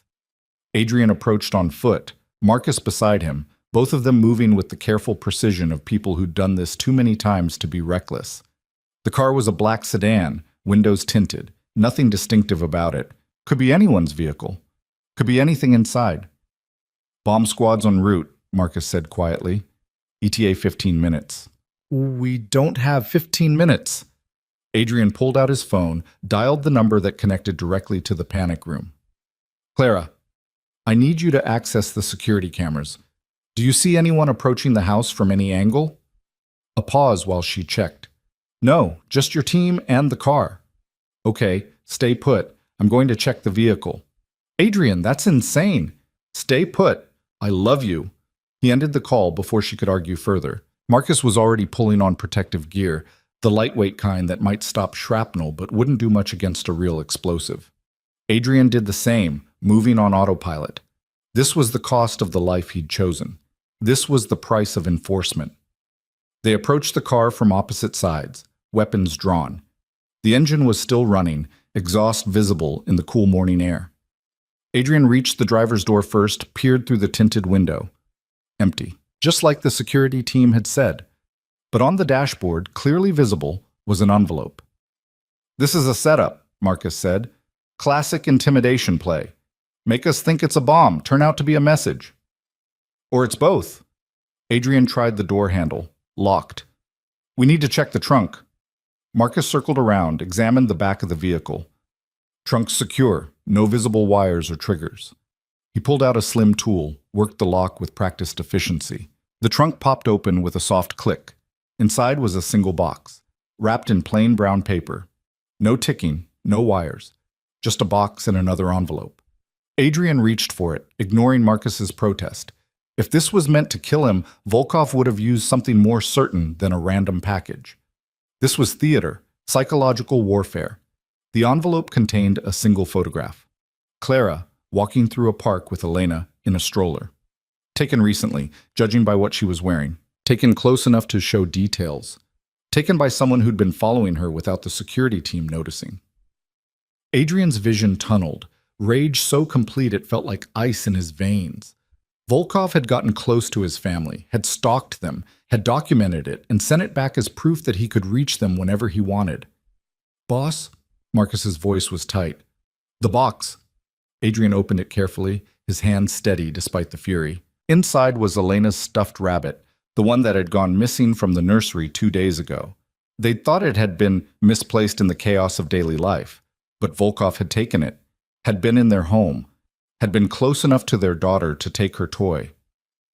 The second envelope was tucked beneath the rabbit. Adrian opened it with fingers that wanted to crush and tear. The note was typed, impersonal. The council thinks it can change the rules, but some rules are older than structures, older than votes. You took everything from Dmitri for killing 3 nobodies.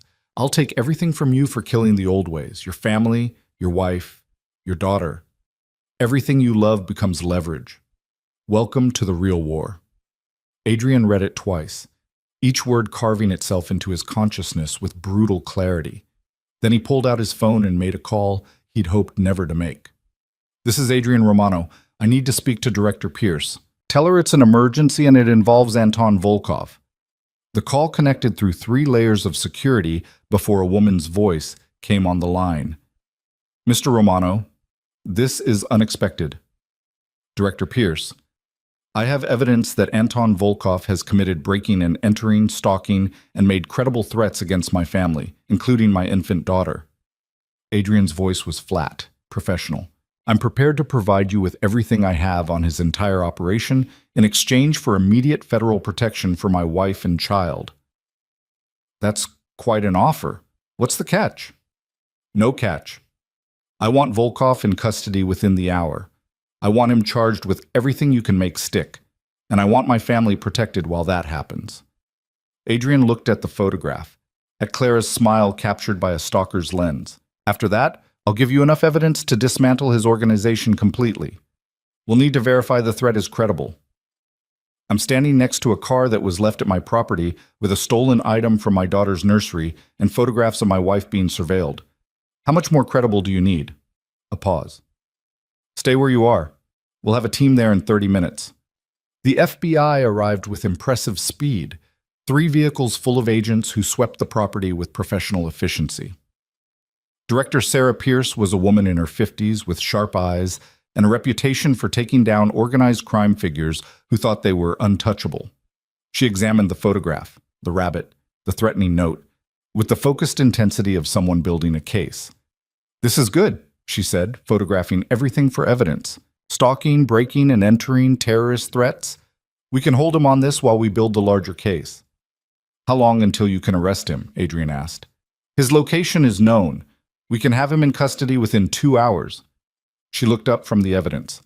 But, Mr. Romano, you understand what you're doing here? Once we arrest Volkov on these charges, once you provide testimony and evidence, you're crossing a line that can't be uncrossed. I crossed that line when I turned over Dmitry Petrov. This is just reinforcing the message. The message being that the rules apply to everyone, that threatening families has consequences. Adrian's jaw tightened, and that I will burn down anyone who comes near my wife and daughter. Pierce nodded slowly. Fair enough. We'll take it from here. I'll need you to come in and give a formal statement, but we can do that after Volkov's in custody. Adrian turned to Marcus. Get Clara and Elena. We're leaving. Where are we going? Somewhere Volkov doesn't know about. Somewhere nobody knows about, except you and me. Adrian pulled out his phone, sent a quick text to a number he hadn't used in years. There's a property upstate, off the books, not connected to any of my holdings. We'll be safe there while this plays out. Marcus nodded, already moving toward the house. Adrian followed, his mind shifting through logistics and contingencies. They'd need supplies, security equipment, a way to stay connected without being traced. 48 hours, maybe 72. However long it took for federal authorities to secure Volkov and dismantle his immediate network. Clara met them at the panic room door. Elena clutched tight against her chest. Her face was pale but composed, fear controlled through sheer force of will. Pack a bag, Adrian said without preamble. Enough for 3 days. We're leaving in 15 minutes. Where are we going? Somewhere safe. He pulled her close, kissed her forehead. Somewhere Volkov can't find us. Trust me. She nodded, disappeared into the bedroom. Adrian could hear her moving quickly, efficiently, packing with the speed of someone who'd learned not to waste time in crisis. Elena started crying, the sound cutting through the tension like a knife. Marcus appeared with 2 duffel bags of equipment. Satellite phones, emergency medical supplies, weapons, portable security system. Everything we might need for a few days off-grid. Good. Adrian checked his own weapon, the familiar weight of it both comforting and terrible. He'd hoped to leave this part of his life behind, hoped that walking away from operations meant walking away from violence. But violence had followed him anyway, had found the seams in his protection and exploited them ruthlessly. Clara emerged with a single bag, Elena now quiet in her carrier. I'm ready. They loaded into an unmarked SUV, Marcus driving, Adrian in the back with Clara and Elena. The route took them through back roads and industrial areas, places where surveillance was sparse and traffic cameras were few. Adrian watched the mirrors constantly, looking for tails, for patterns, for anything that suggested they'd been followed. The safe house was 2 hours north, buried in the mountains where cell service was spotty, and the nearest neighbor was 5 miles away. It had been Adrian's contingency plan for years, a place to disappear if everything went completely wrong. He'd never thought he'd actually use it, never thought circumstances would force him this far off the grid. The property looked abandoned from the road, overgrown drive, weathered exterior, no visible security. But Adrian knew better.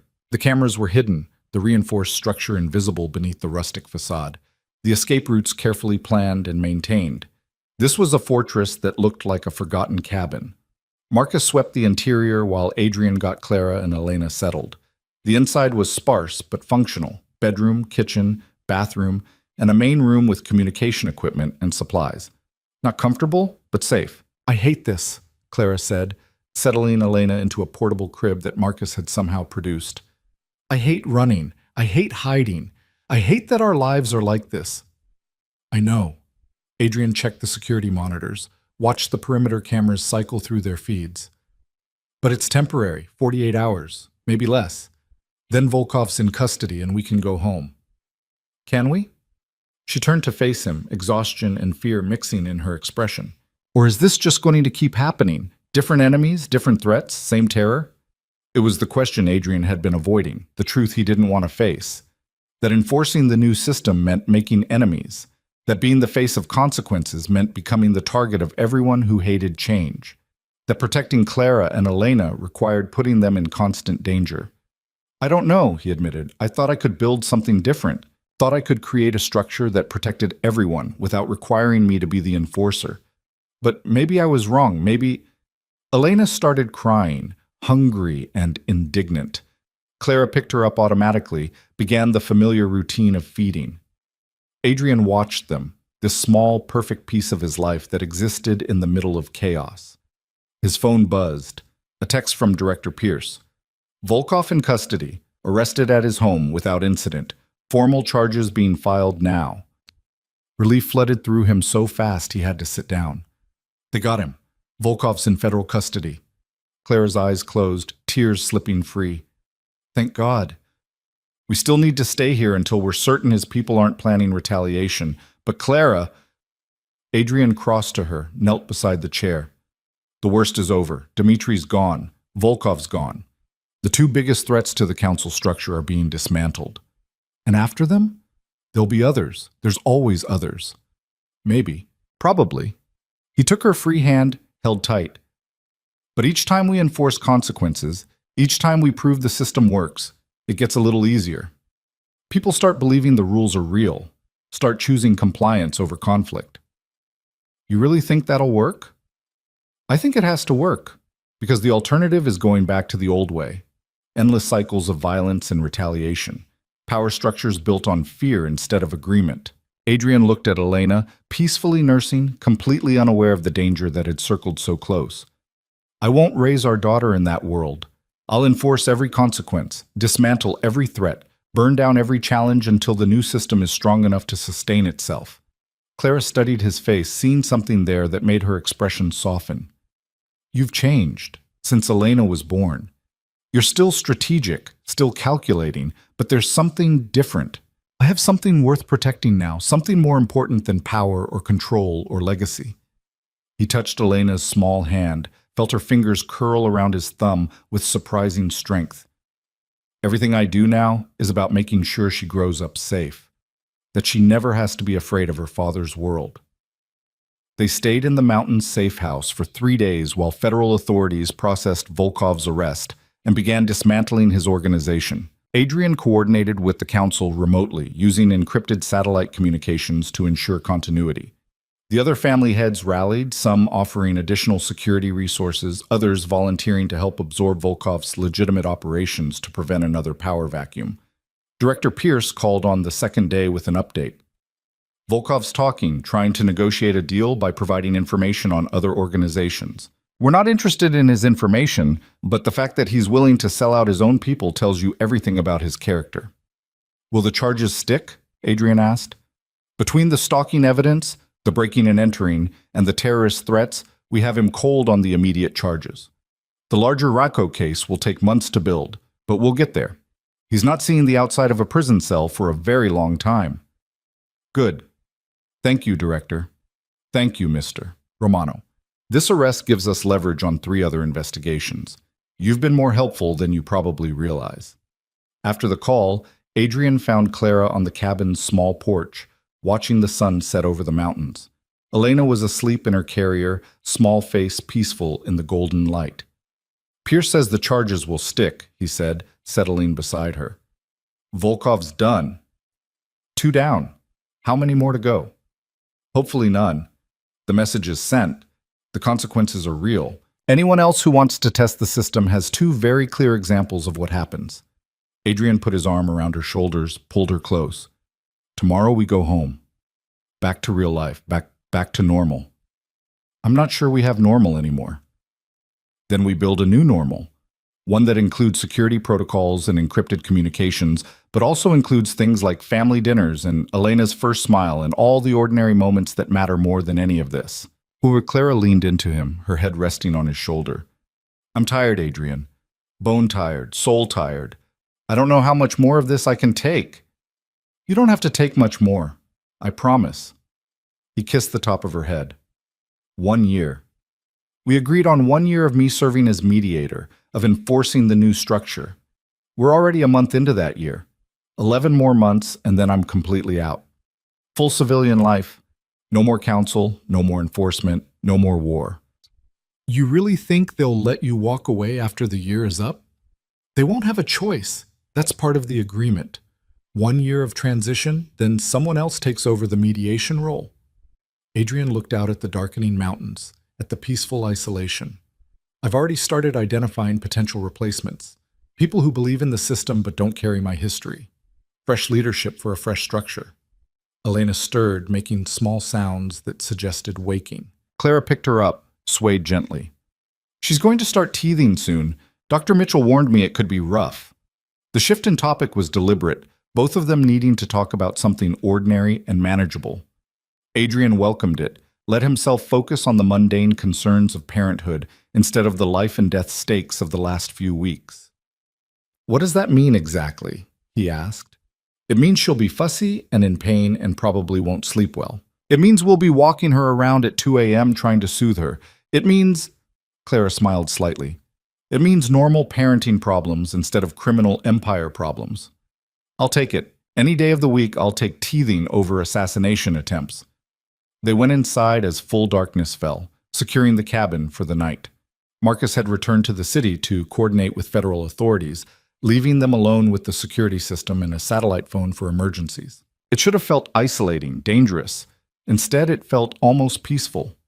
Adrian made dinner while Clara fed Elena, the domestic routine grounding them both. They ate at the small kitchen table, talking about nothing important. What books they wanted to read, what kind of stroller would work best for hiking, whether Elena would inherit Adrian's dark hair or Clara's lighter coloring. I like this, Clara said as they were cleaning up. Just us. No security teams, no council business, just our family. We can have more of it. After the year is up, we'll be completely private citizens. Maybe we move somewhere quieter, somewhere Elena can grow up without constant surveillance. Like where? I don't know. Somewhere with good schools and low crime and neighbors who've never heard the name Romano. Adrian put away the last dish, turned to face her. Somewhere we can be boring and ordinary and anonymous. That sounds like heaven. Elena started crying, the sharp sound of hunger rather than distress. Clara picked her up, began the familiar dance of nighttime feeding. Adrian watched them, his wife and daughter, and felt something settle in his chest. Purpose, direction. The absolute certainty that everything he was doing, every risk, every conflict, every brutal decision was worth it for this. His phone buzzed. A message from Diane. Council vote tomorrow on Volkov's territory distribution. Your presence requested but not required. Adrian typed back. I'll be there. Time? 2 p.m., same location as last meeting. He showed Clara the message. I need to be at a council meeting tomorrow afternoon, just to vote on how Volkov's operations get redistributed. Shouldn't take more than a couple hours. Her expression tightened, but she nodded. Okay, just be careful. Always. That night they slept in the cabin's single bedroom, Elena's portable crib beside the bed. Adrian woke every few hours, his body still programmed for threat assessment, checking the security feeds and the perimeter alarms. Everything stayed quiet, peaceful. The kind of night that felt too good to trust. But morning came without incident, sunlight streaming through the windows, Elena's cheerful babbling announcing her hunger in the new day.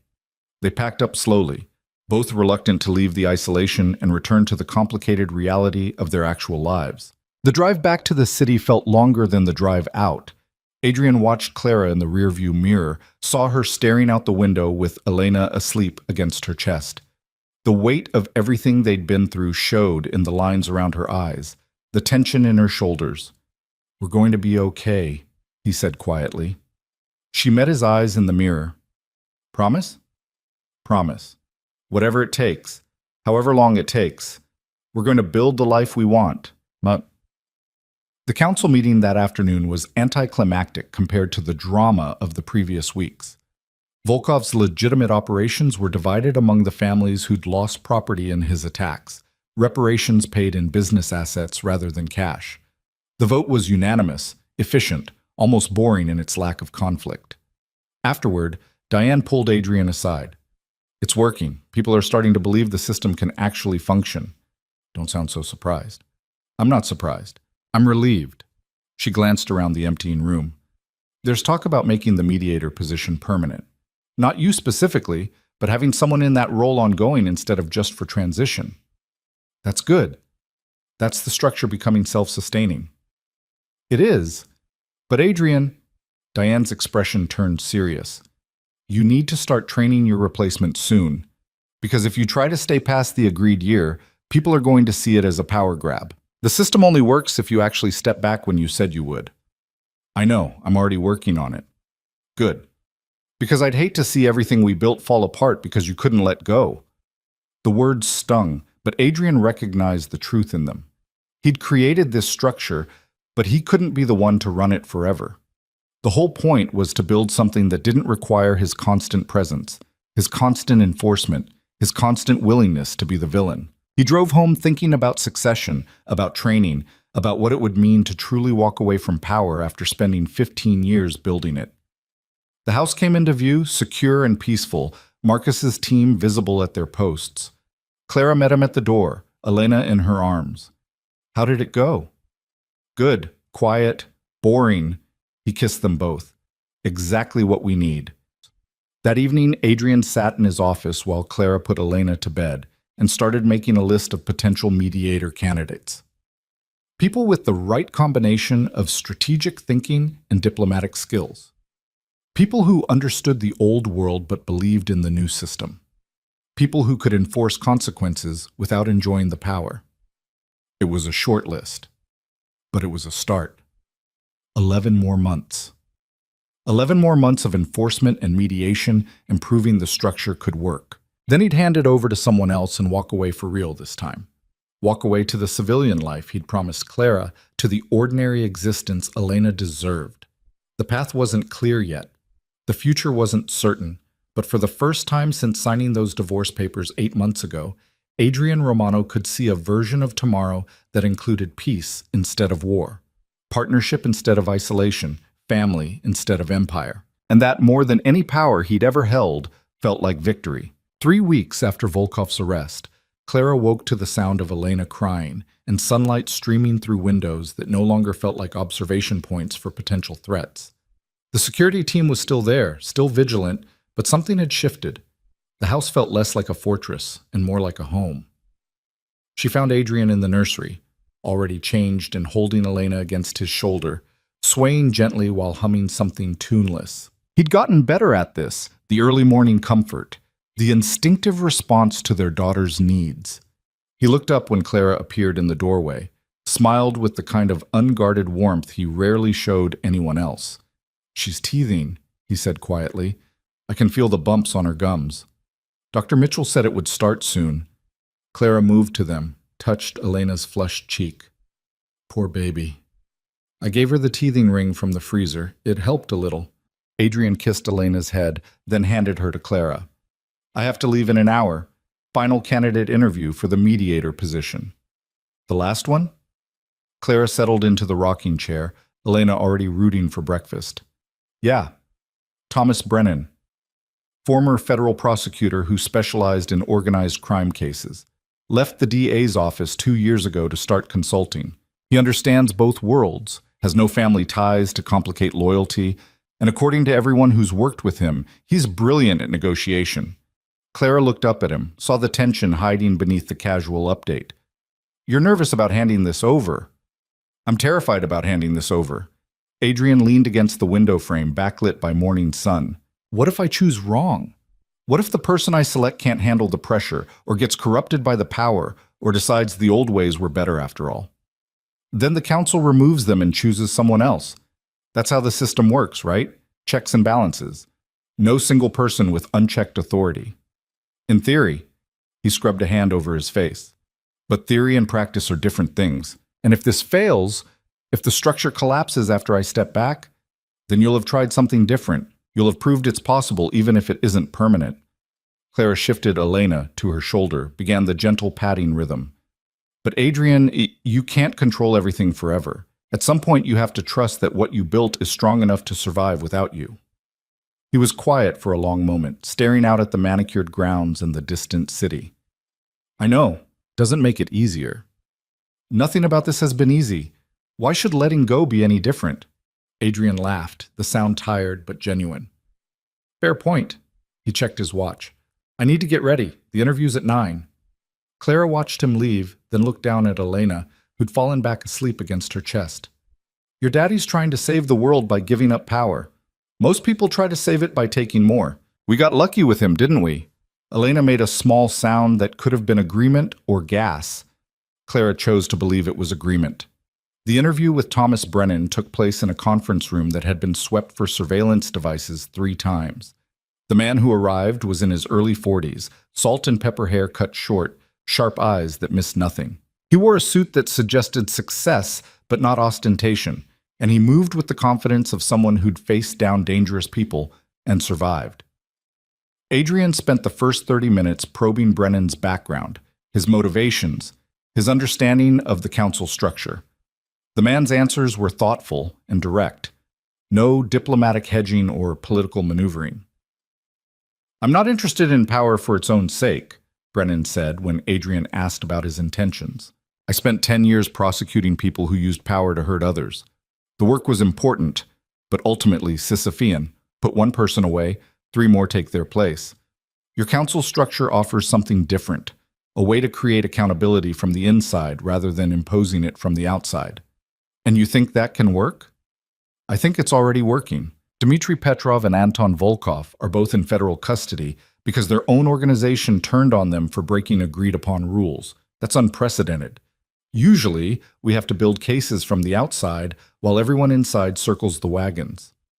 Adrian pulled up the council's operational framework on his laptop, turned it so Brennan could see.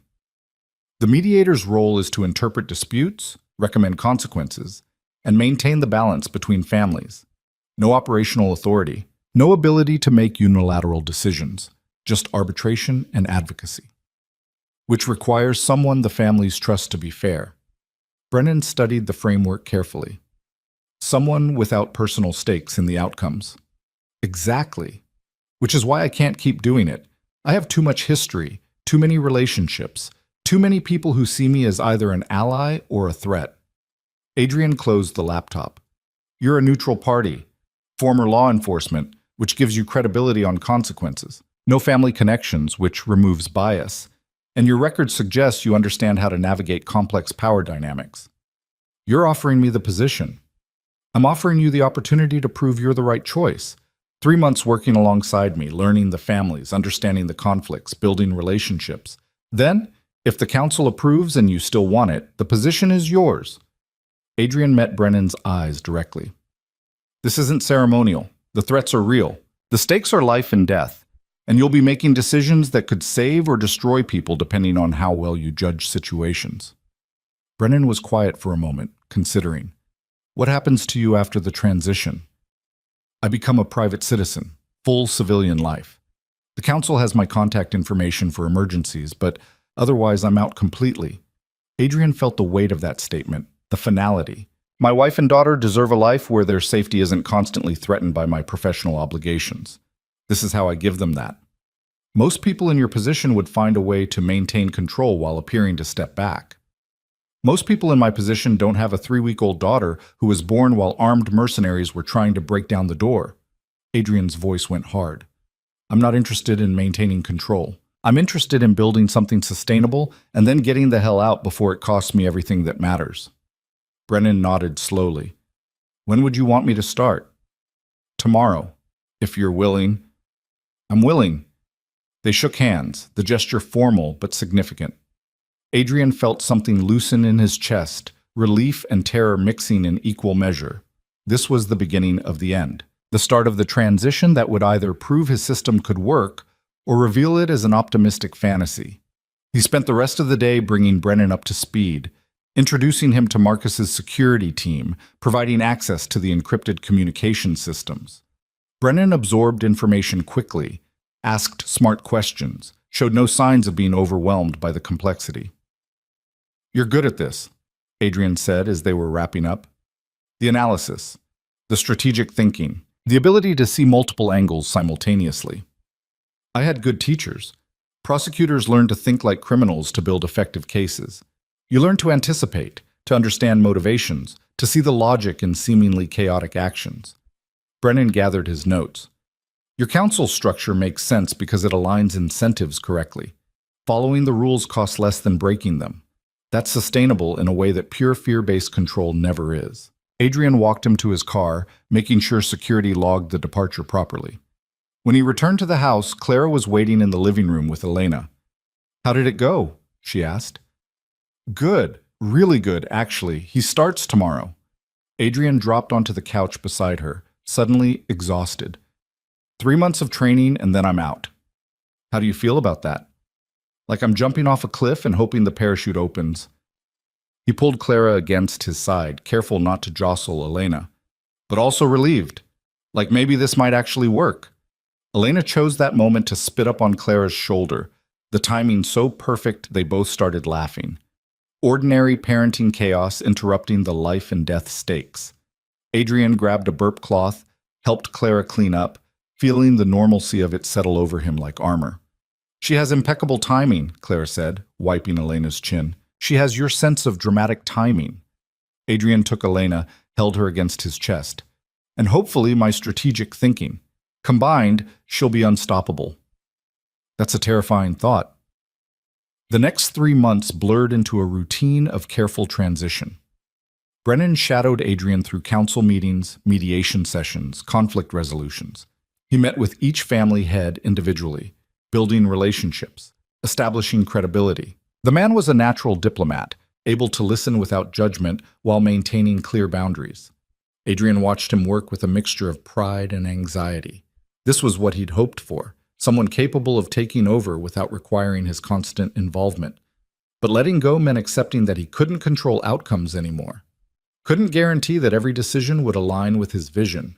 You're hovering, Clara said one evening as Adrian paced the living room while Brennan handled a minor territorial dispute over phone. He can manage a simple mediation without your supervision. I know that intellectually. Adrian stopped at the window, watched the security patrol make its rounds. But what if what? What if he makes a different choice than you would? What if his solution doesn't match your preferred approach? Clara set down the baby monitor, crossed to him. Adrian, the whole point of this system is that no single person's preferences dominate. Brennan's going to do things differently than you. That's good. That's healthy. What if differently means worse? Then the council corrects it. That's what the structure is for. She took his hands, grounded him with touch. You're going to drive yourself crazy if you keep second-guessing every decision. At some point, you have to trust the system you built. He knew she was right, knew that his need to control outcomes was the exact thing that made him unsuitable for permanent mediation. But knowing and accepting were different things. Elena started crying upstairs, her distinctive hungry wail cutting through the conversation. Clara glanced at the monitor. Your turn? I fed her last time. Adrian headed upstairs, grateful for the distraction. Elena was standing in her crib.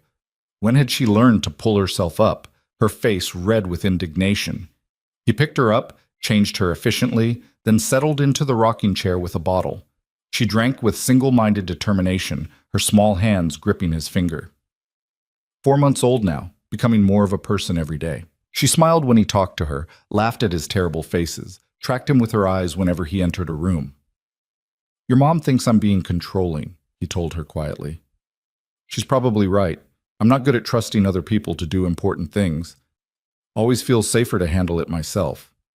Elena paused drinking, looked up at him with dark eyes that were becoming more like Clara's every day.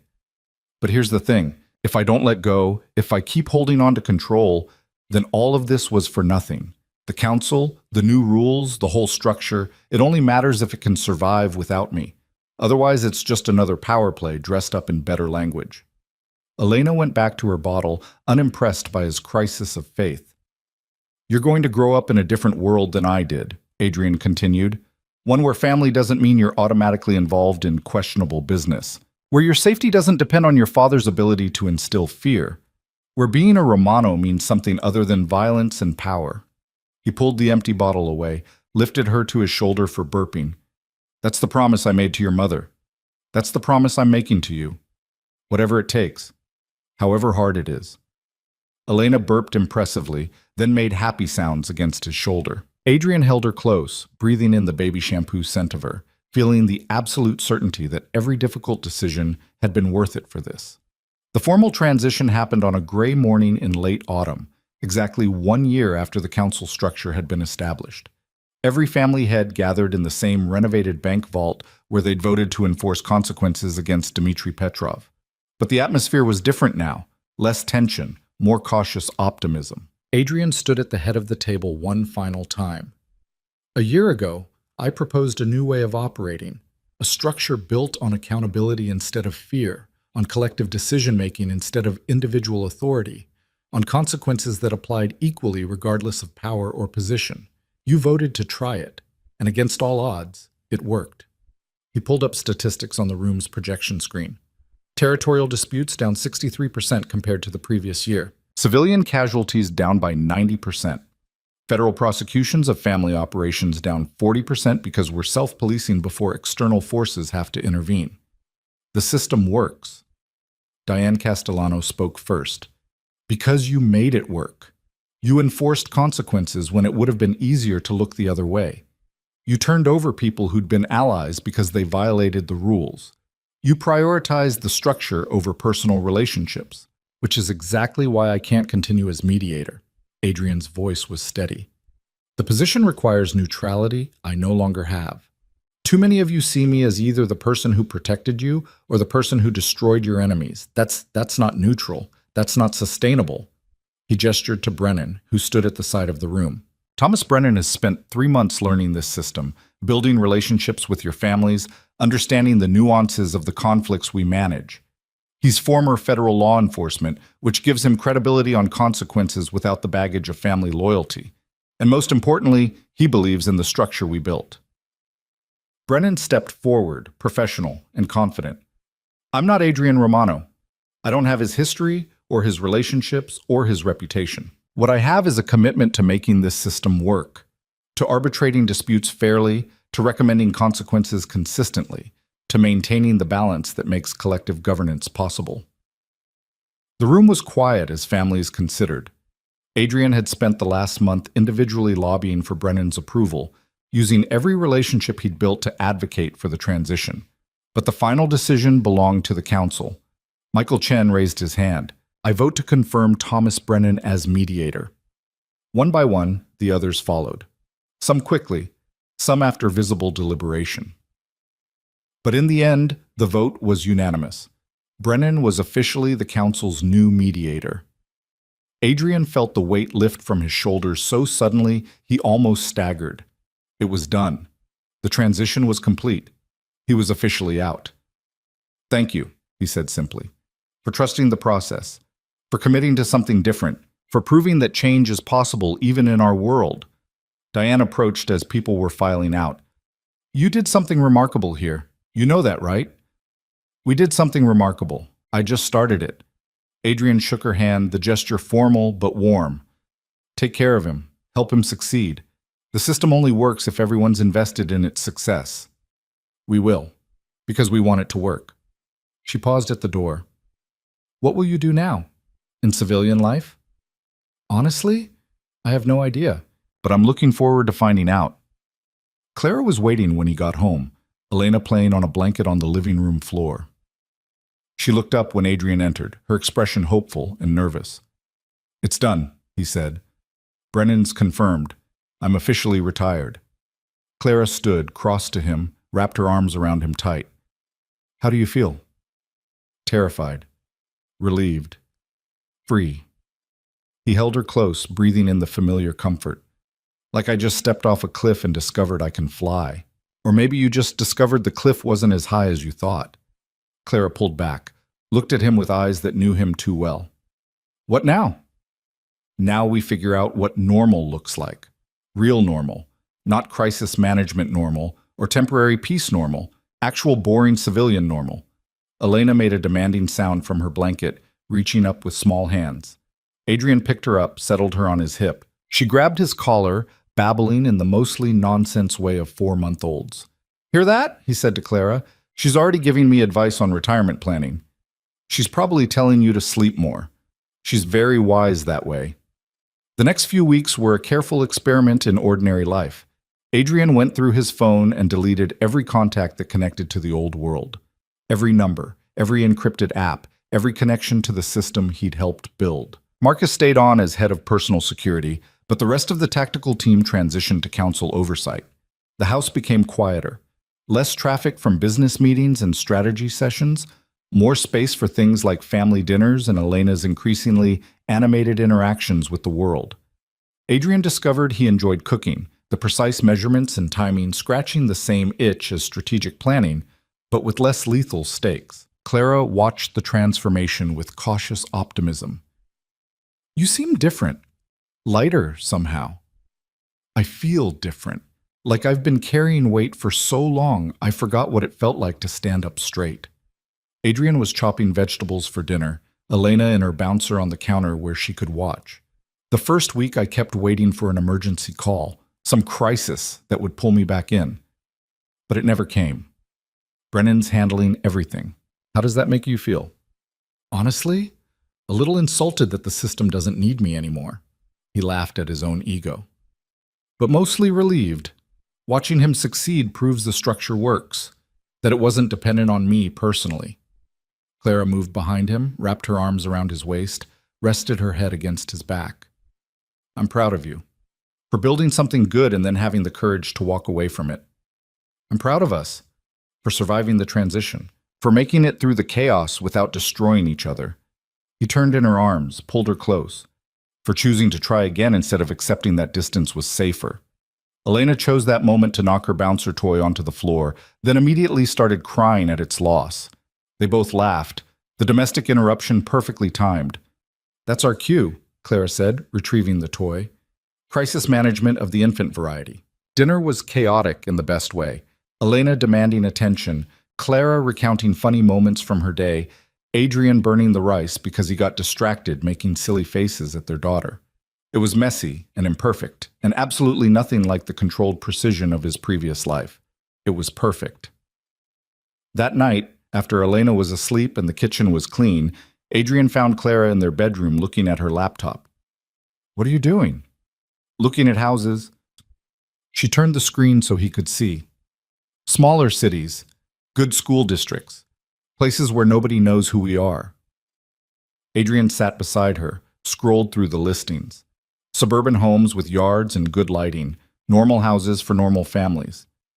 "You're serious about moving?"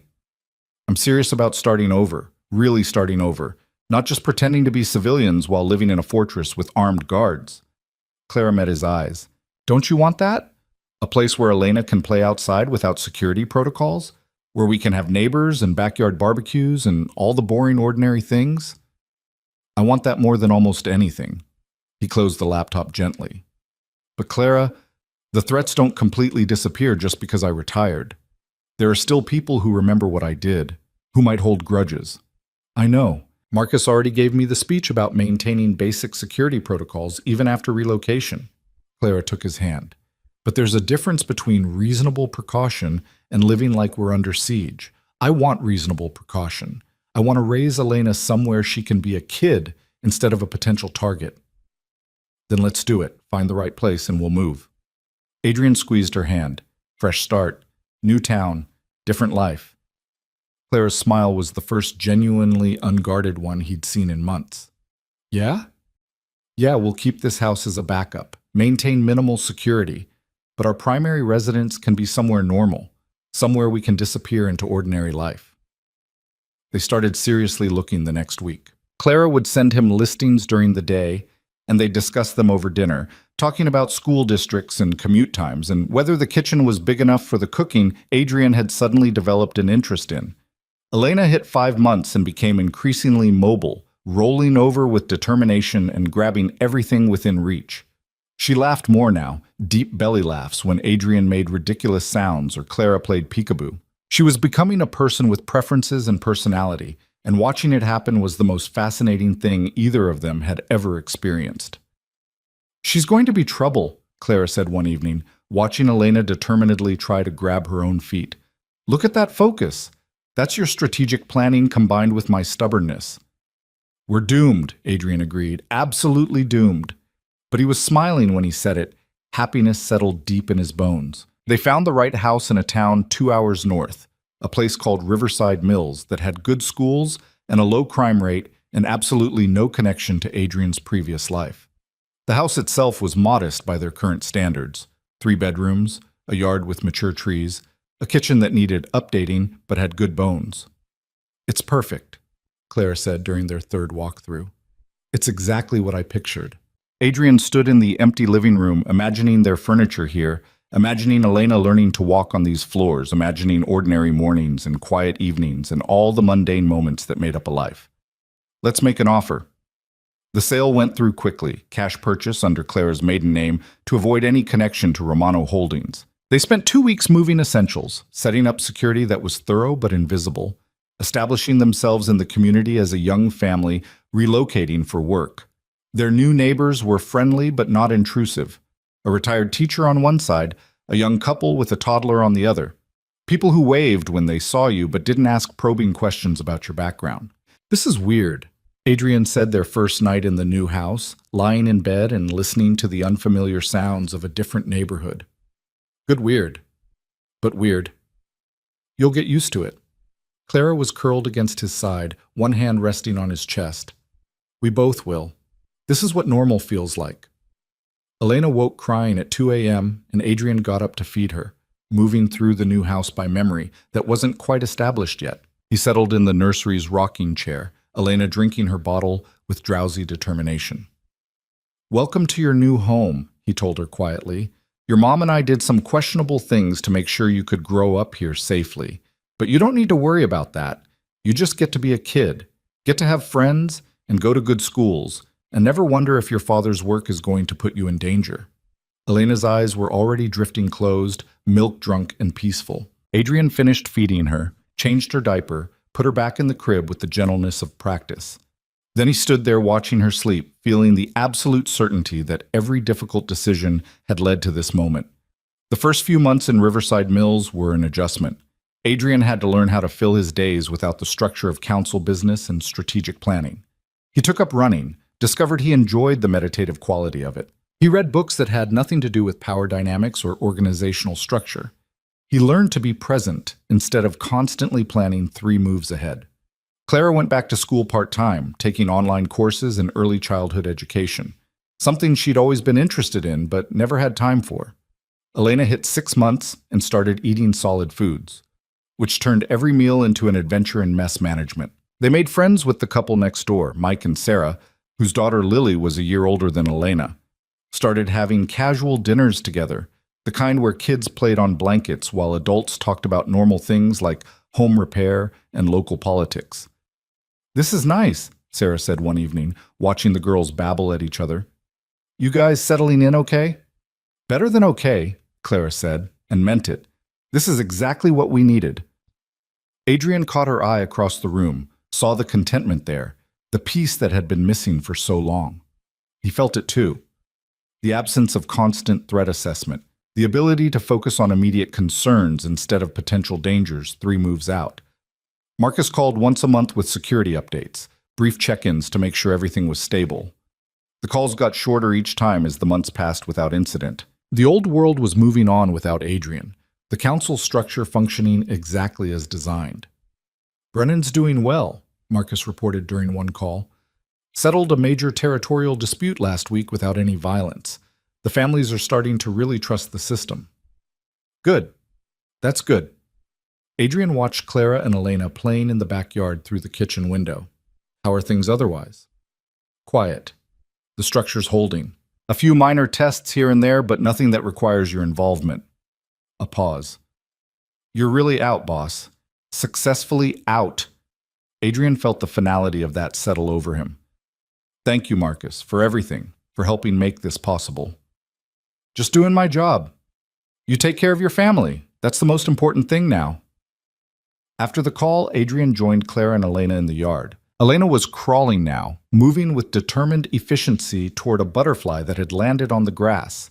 Clara was following at a safe distance, ready to intervene if needed, but letting their daughter explore. Marcus says everything's stable, Adrian said, settling onto the grass beside Clara. The council's functioning well without me. How does that feel? Like proof that I made the right choice. He pulled Clara against him, both of them watching Elena discover the world one grass blade at a time. Like maybe we actually pulled this off. Elena reached the butterfly, which flew away at her approach. She sat back, surprised, then laughed with pure delight at the movement. Clara and Adrian laughed too, the sound mingling in the afternoon air. That evening, after Elena was asleep, they sat on the back porch with glasses of wine and watched the sun set over their small yard. The neighborhood was quiet, peaceful, the kind of place where the biggest excitement was the annual street fair. I've been thinking, Claire said, about the foundation. Adrian turned to her. What foundation? The one we should start. For families affected by violence, for kids who lost parents to crime, for women trying to escape dangerous situations.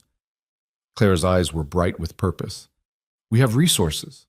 We have experience. We could actually help people instead of just surviving ourselves.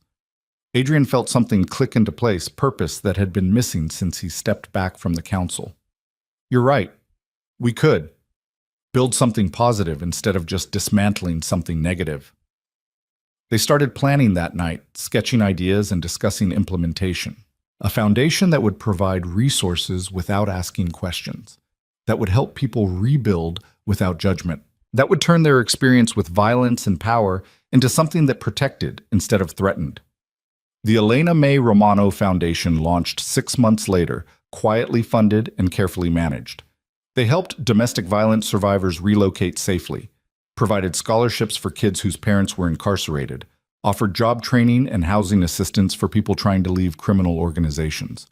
It was different work than Adrian had done before, slower, more focused on individuals than systems. But watching people rebuild their lives, seeing the direct impact of resources deployed thoughtfully, it satisfied the same drive that had motivated his council work, the desire to create something better than what existed. Elena turned 1 year old on a sunny Saturday in May.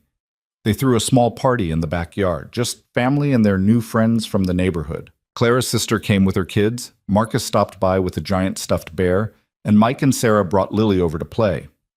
Adrian watched Clara laugh at something Sarah said, watched Elena smash cake into her face with enthusiastic determination, watched the ordinary chaos of a child's birthday party unfold around him. This was what he'd fought for, this exact moment of peace and joy and normalcy. You look happy, Marcus said, appearing at his elbow with a beer. I am happy, happier than I've been in years, maybe ever. Adrian accepted the beer, clinked bottles. Thank you for making this possible, for protecting us while we figured out how to protect ourselves. Always. That's what family does. Marcus watched Elena discover the joy of throwing cake. She's going to be something special, that one. She already is. As the sun set on Elena's first birthday, as Clara put their exhausted, cake-covered daughter to bed, as Adrian cleaned up the backyard with the satisfied tiredness of good exhaustion, he felt the absolute certainty that they'd made it, had survived the transition from his old life to this new one, had built something worth keeping. That night, lying in bed with Clara curled against him, Adrian said the thing he'd been feeling for months but hadn't found words for yet. I love this life. This ordinary, boring, peaceful life. I love it more than anything I had before. Even though it means giving up power, control, the ability to influence major decisions, especially because it means giving those things up. Power was exhausting. Control was isolating. He gestured at their bedroom, at the house around them, at the life they'd built. This is real. This matters in ways that Empire never did. Clara lifted her head, kissed him softly. I love you for choosing this, for choosing us. I love you too, for giving me the chance to choose differently. They fell asleep wrapped around each other, and for the first time in either of their memories, the night passed without nightmares or threats or the weight of constant vigilance. Morning came with Elena's cheerful babbling through the monitor, sunlight streaming through curtains they'd chosen together, and the promise of another ordinary day in their extraordinary, ordinary life. Adrian made coffee while Clara got Elena ready for the day. They ate breakfast as a family, discussing nothing more important than whether they should go to the park or the library. Elena voted for the park by throwing her sippy cup enthusiastically toward the door. Park it is, Adrian said, catching the cup before it hit the floor. Democracy in action. They walked the 3 blocks to the neighborhood park, Elena in her stroller until she saw the swings and demanded to be released. Adrian pushed her gently while Clara took pictures, capturing the joy on their daughter's face as she experienced the simple pleasure of movement and height. This was the victory, not the council structure or the successful transition or even the foundation helping people rebuild. The real victory was this moment, this morning, this life where the biggest concern was whether Elena would nap before lunch. Adrian Romano had ruled through fear and strategy and carefully calculated consequences. He'd built an empire, dismantled it, and rebuilt something different in its place. He turned over allies and made enemies and enforced rules that cost him relationships. But in the end, the thing he was proudest of wasn't the system he'd created or the change he'd forced into existence. It was this: a sunny morning in a park with his wife and daughter, completely anonymous and perfectly happy. He'd learned that power wasn't what you could destroy. It was what you protected and kept. And standing there, watching Elena laugh as he pushed her swing higher, Adrian understood that he'd finally found the thing worth protecting with everything he had. Not an empire, not a system, not even a legacy. Just this, just family, just love, just the ordinary miracle of being someone's father, someone's husband, someone who came home every night to people who needed him for reasons that had nothing to do with power or strategy or control. The war had ended not with violence or dominance or even justice. It had ended with a choice to value peace over power, partnership over isolation, and presence over influence. And as Elena demanded, "Higher, Daddy, higher," and Clara laughed at both of them, Adrian Romano felt something he'd never expected to feel: complete. The phone in his pocket stayed silent. The threats didn't materialize. The old world kept turning without him. And for the first time in his adult life, Adrian was exactly where he wanted to be, doing exactly what mattered most with exactly the people who made it all worthwhile. The victory wasn't in the war he'd won. It was in the peace he'd chosen.